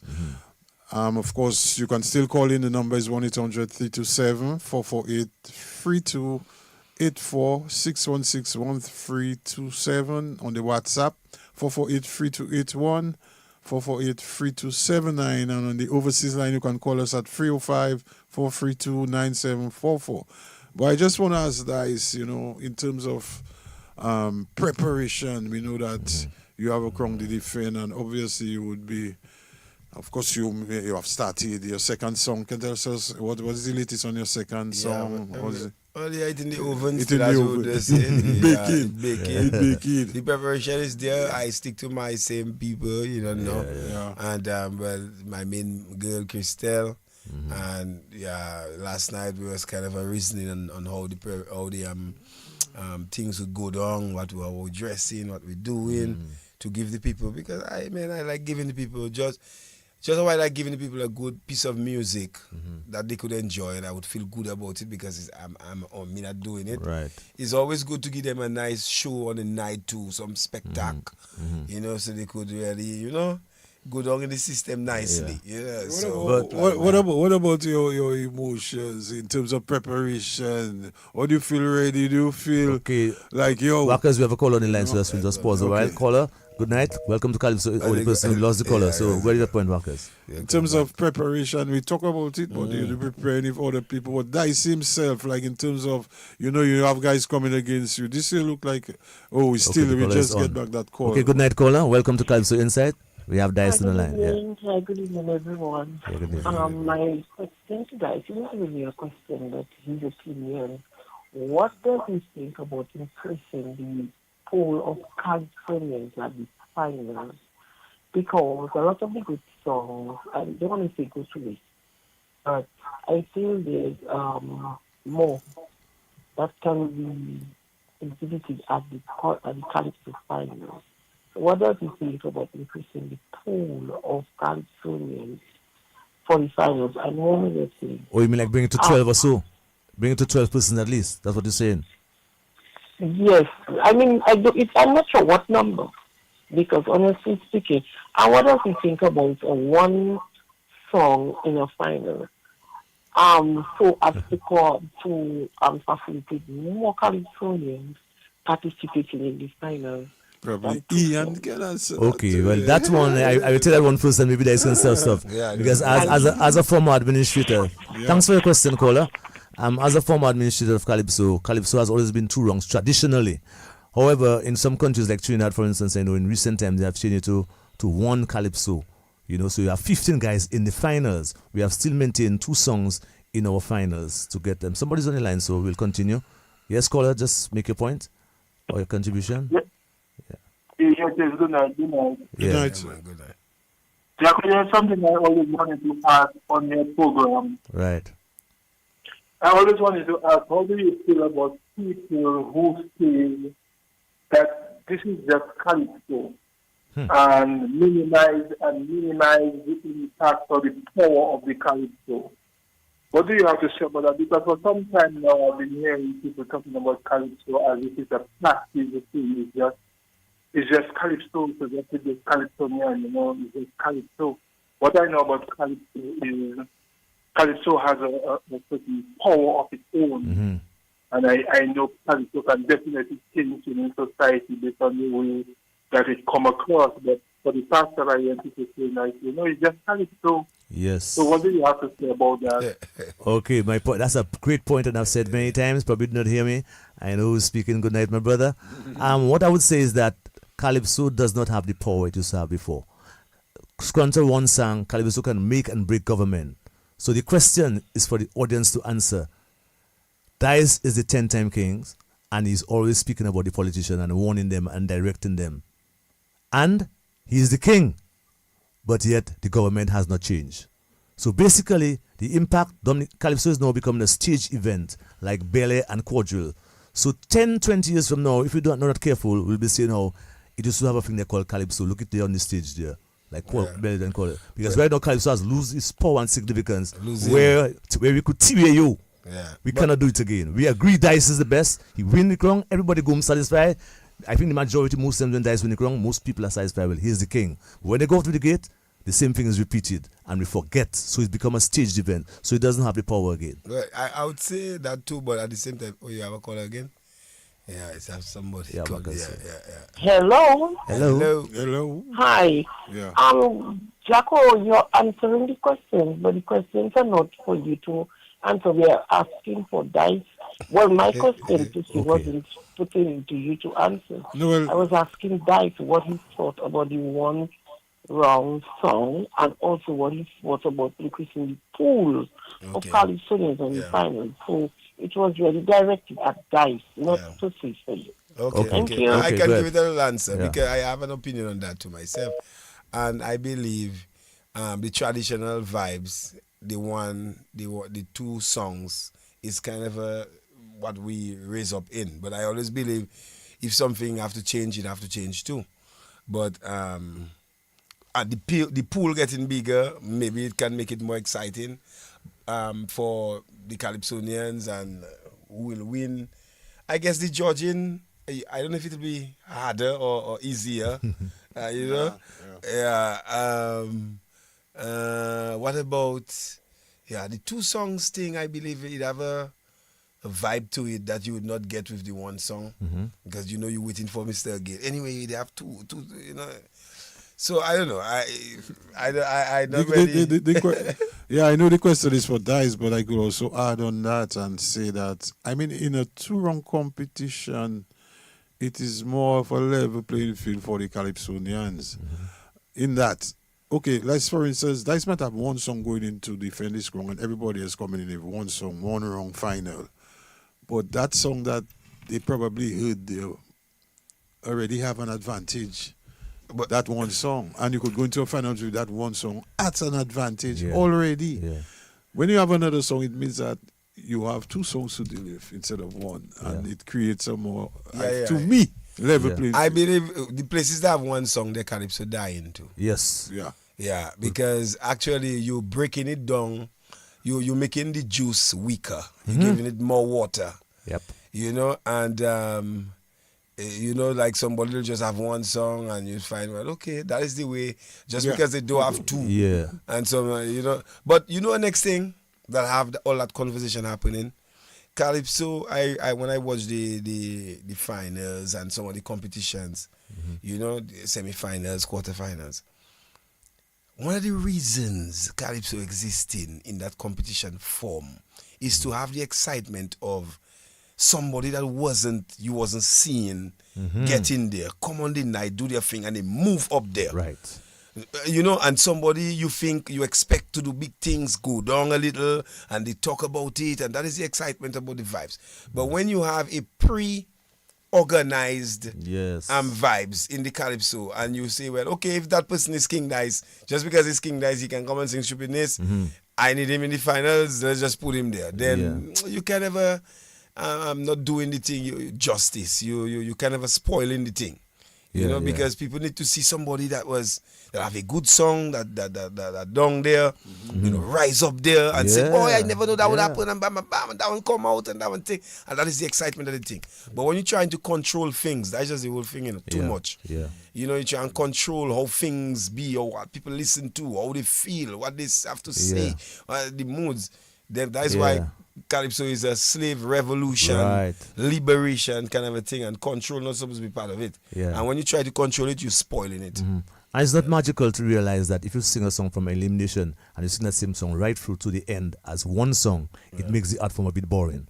The unexpected, the other song adds the impetus to the whole Calypso competition. That's just my take on it, and I answered it because as an administrator, you know, but everybody of course has an opinion. So I would not answer too much because I myself, you know, I was there on the artist, the politic part about the Calypso, I never wanted to be part of it. You know, and leave administrators look for administrators. That thing I will focus on. But preparation, as I said, Maka, I mean, I haven't built a sensei this year, and I built it myself. You know, for my bags from the bakery. So while I build my sense, I love a carnival. It's not just the Calypso. Right. Why I have a lot of kings and participants and Calypso people. I don't see them on the road, you know. But you'll see me on the road for sure. But sometimes they don't even know you on the road. Well, this year you might not know me. Because the first time you come out like the larger blessing, that was something else, you know. Yeah, all that is about stories. After you win, you know, you come back and look, you still win the road. But it's interesting that we have King Dice there, you know.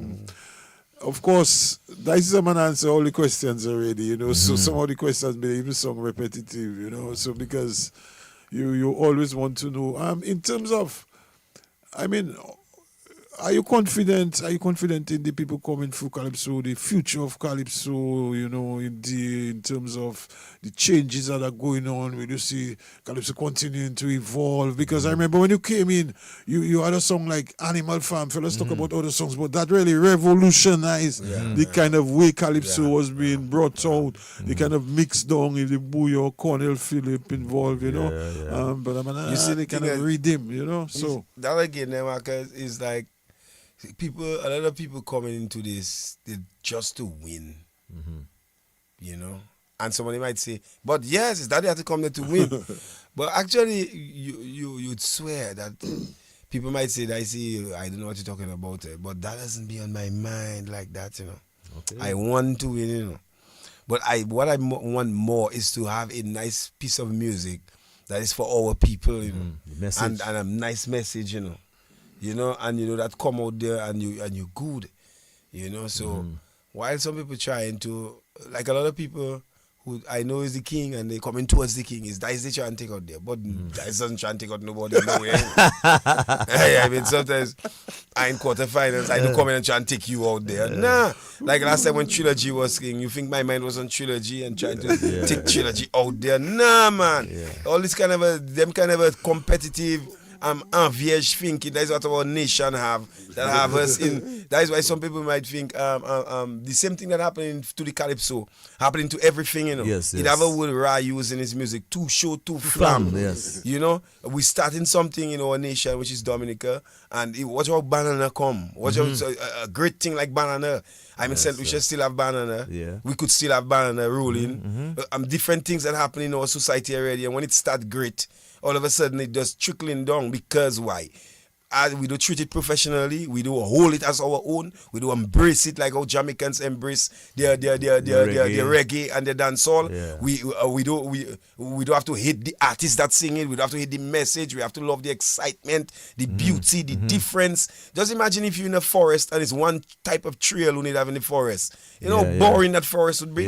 So you'd have to have different personalities, different people, and different things. So and when it comes to music, just imagine a man selling Jamaican music and he don't like one of the artists. No, you don't have that. You selling Jamaican music, you take all. You say, why? Which one you like? That one you like? Look that one. It's my brethren. Look that. You help each other. We help each other do the thing and bring the thing up. When you have DJs not playing the Calypsos on the radio station because they maybe think, boy, Calypso is one man thing, oh boy, that you're not you so unpatriotic. You cannot even find the balls to play something from your people, your country, and be proud of it. I already go to New York and you have a DJs and they have to play for me on the boat. Let's say a different society, but it's Dicey Sky. So we like our thing.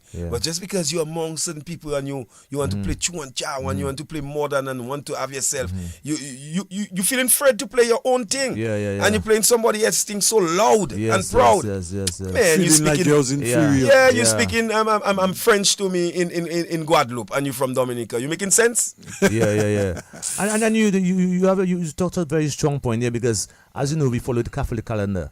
After this is over, no Calypso plays again until another time. And we don't play it again. It's a ritual. You know what I mean? So that's why I say Calypso is becoming a staged event. When we are playing Calypso, even at our dances and our parties, we don't play it. Because we figure, well, that's not the time for it. We have already set a time for it. Just imagine, Jacko, Calypso before Bouillon was the platform of Carnival. Yes, it was. You would jump your Carnival on Calypso music before Bouillon entered on the scene. Yes. Now, you have a parade in the town. Okay, the king and queen is parading. And no Calypso. But you have Calypso on the road. And you have a parade in Senjo.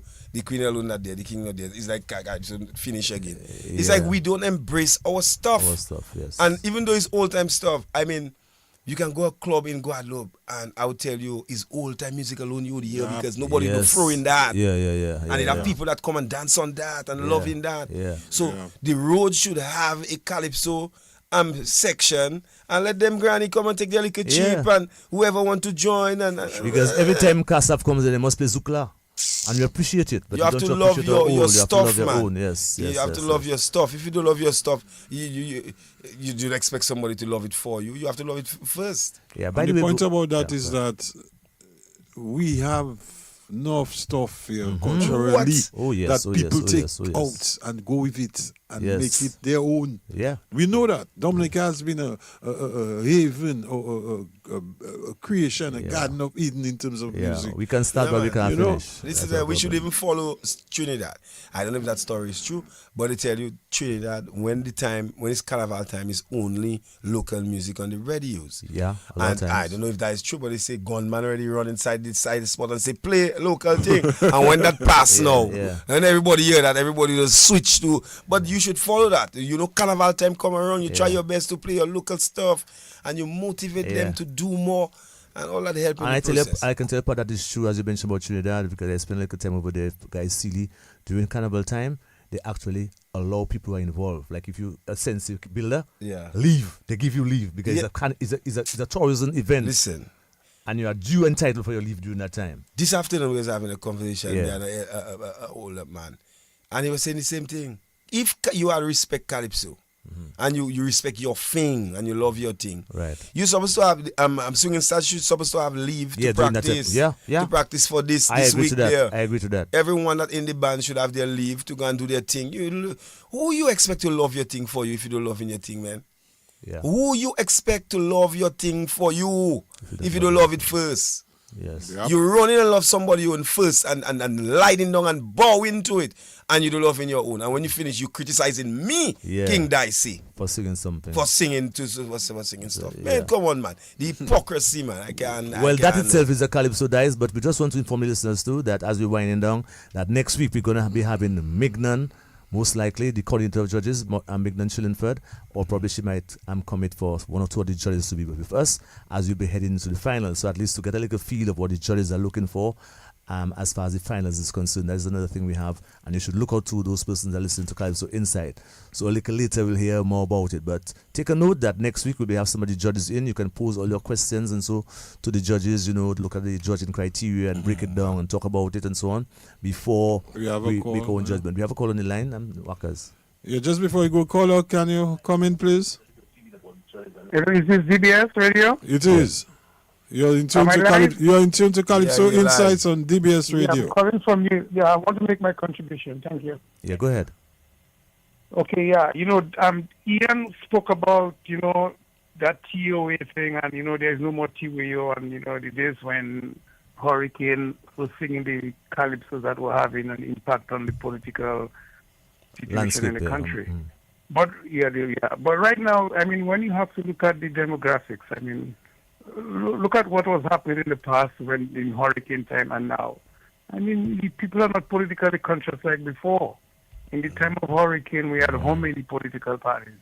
We had the Alliance, we had Democratic Party, we had Labour Party, we had Freedom Party. Right now, we only have two main political parties. And the young people are more or less interested in COA, and they are not politically conscious. There's not enough political education going on in the country. So, this is just my contribution, and that's the observation that I wanted to make. I'm calling from New York, actually.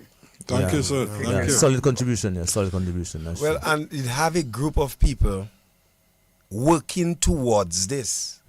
That you end that, and you're not politically conscious, and it have a group of people working towards this. People thinking just like all your Facebook and everything you into there. And right now, in the ancient days, you couldn't sit down at your home on Facebook. Right. So you need to go out there and be in the rally, in the action, in the thing. Right now, the Facebook there, and you cut up you inside your house, you just giving your views from at home, In the comfort of your house. In the comfort of your house. So you think somebody not benefiting from that? That you're not coming outside? Money making my little slip. Yeah, but let me tell you, but Dicey, just to wind down, because we're really winding down this time. We had a long night, interesting panel. But Dicey never afraid in a competition, never afraid. As a matter of fact, it doesn't remind part of him about winning. He just go do his thing, and that's it, and the win come. Based on what he know, because that's why he accept a loss. He never quarrel about a loss. I never heard Dice making noise. I felt the first year when Dice came out and he sang Animal Tarzan in the Jungle. Yeah, you should have won. Yeah, he could have won. He should have. I was mad, and Dice was going like easy, man, because we go come back next year, man. We go come back next year for that, man. And so. And we did. What I know, and we did, yeah. We get Road and King and Road match. But the thing about Dice is that you're not the type that would say worry about the competition. Why is that? Why is that? I believe worrying is a sin. I have to train my brain. I believe worrying is a sin. It's a big sin. Birds not worrying, or they can get water. They just want water. Yeah. And they can't find it. They try their best. If they die, find it. But they don't worry about it. To worry is not to believe in the inner God that is within you. To worry is to it's like you don't believe, just like somebody believe in one man alone that can make something happen. You don't believe in God. You don't know God. If you had no God, God give the ability to a lot of men to do a lot of great things. And no one man cannot do one thing and make it happen. One man can cause something great to happen, because musical rights the story of musical rights is one man sit down in a bar, listening to his music play, drink all his drink away, ask friends if they want drink. The RS, when they come and ask him to pay for the drinks, he says, my music that playing there. Yeah. They arrest him, bring him to court, he loses his case. But right after that, they start up musical rights for artists. Yeah, yeah. So it's one man it take to do that, but you on the move. But at the same time, we need to come together more and do what's need to be done. That's tomorrow, Wednesday, Stardom 10th. Myself and Wackers will be there again, bringing it for you. I will be there also. Of course, and look, Dicey say he'll be there checking out the always vibes there. and so on. Always there, right? Okay, always there. And of course, so we also invite you to be part of the 10th experience. Tomorrow night at Stardom. Mass Camp is Friday. And Mass Camp is on Friday. Where are you having it this time? It's Lale Coco, where you have the Paradise Pier. Paradise Pier. Nice area. Yeah, that's where we're going after here. We went and watch that reggae show up there tonight. So guys, nice, we just like to thank you. If you have any final thing you want to say, anything you want to say in terms of the upcoming show, anything you want to say? Come support the vibe, support the carnival, support the different things. Let's do it. Support Mass Camp and Stardom 10th. Yes. If you're a Calypso lover, come on, please. Yeah. Just be part of the whole Calypso vibes, Yeah, man. if you love Calypso. And let's just encourage each other to do the best that we can, and let's be professional in our doings. Because Dominica is ours to us to hold up, and be proud of and make good, vibes too. Yeah. So big up everyone. Thanks for having me. Yeah, man. Jacko. Yeah, man. A beautiful note to end on, Dicey. And we trust that this season will be, and we see it shaping up ready to be another great season as we had in the past. So good night, everybody. Thanks, Dominica. Until tomorrow. Of course, we want to say good evening thank you to our technician, Dean Tech. Of course, holding the fort there, doing very well, I must say. Thank you to the hard-working Dean. And good evening to everybody listening out there. Sorry we couldn't take more calls, but it is. Yeah. No, I go. Jack, who coming up? Jack,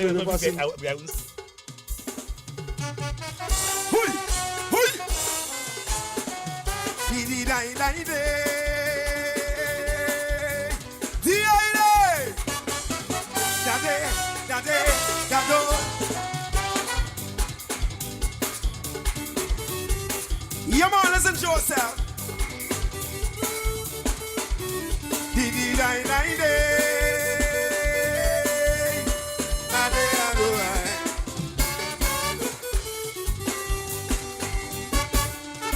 There just seems to be no hope for Dominicans in Dominica. If you're not a passport seller, your bank account cooling for sure. Nothing is being exported out of this country anymore.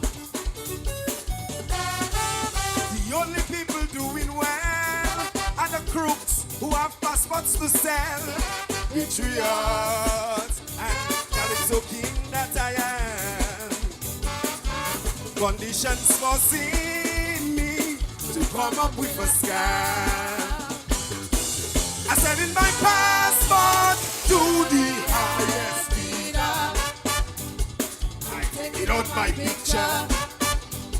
I put it in the fire. But I have to be smart cause I don't wanna get caught. I sell in my passport to any rich foreigner. I don't have no choice but I don't wanna get caught. If the police catch me, I'll pay them off. We know they okay with corruption. The only person that I afraid of, Mr. Lennox Winter. Why? Daddy.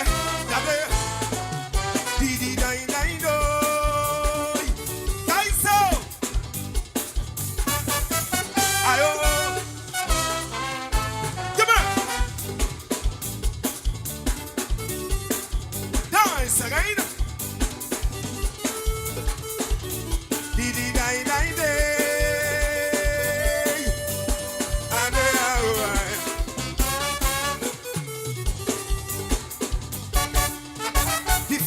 prosperity are for foreigners, mostly Chinese.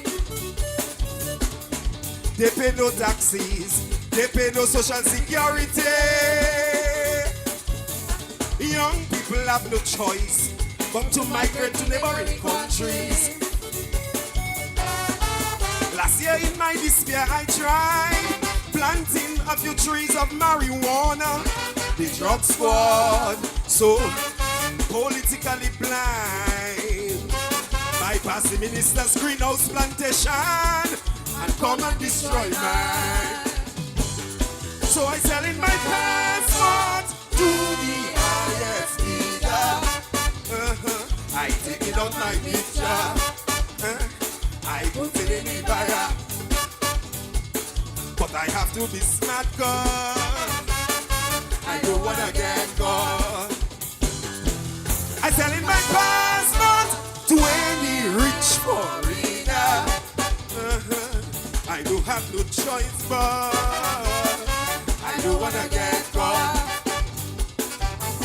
If the police catch me, I'll pay them off. We know they're okay with corruption. The only person that I afraid of is the Lennox Lincoln. Whoa, he always catching them. He always catching them.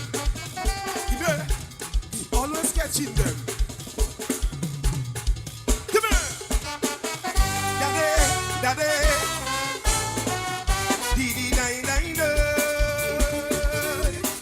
Nice again.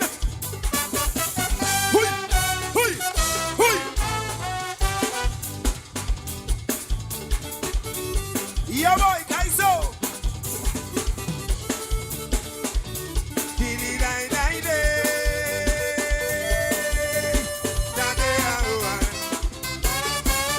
You listen. It seems our government wants us to come begging on bending knees. They don't like men and women who think independently. Passport sellers committing crimes with immunity. Their pocket alone getting too fat, yet they never think of giving back. But be my interest is to invest in the community where it serves the people best. Get this. So I sell in my passport to the highest bidder. I take it on my picture. I put it in the buyer. But I have to be smart, cause I don't wanna get caught. I sell in my passport and applying for another. I don't have no choice, but I don't wanna get caught. If the police catch me, I'll pay them off. We know they're okay with corruption. The only person that I am afraid of is Mr. Lennox Lincoln. He always catching them. Hui! Hui! D.A.D. Yeah, this is your 10-time king. Thank you very much. Okay. Daddy.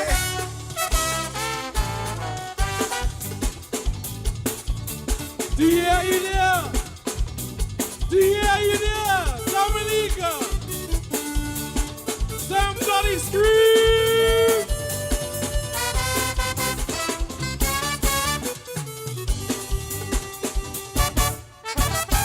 Put your hands together for the 10-time Calypso. Put your hands together for 2004, 2005, 2006.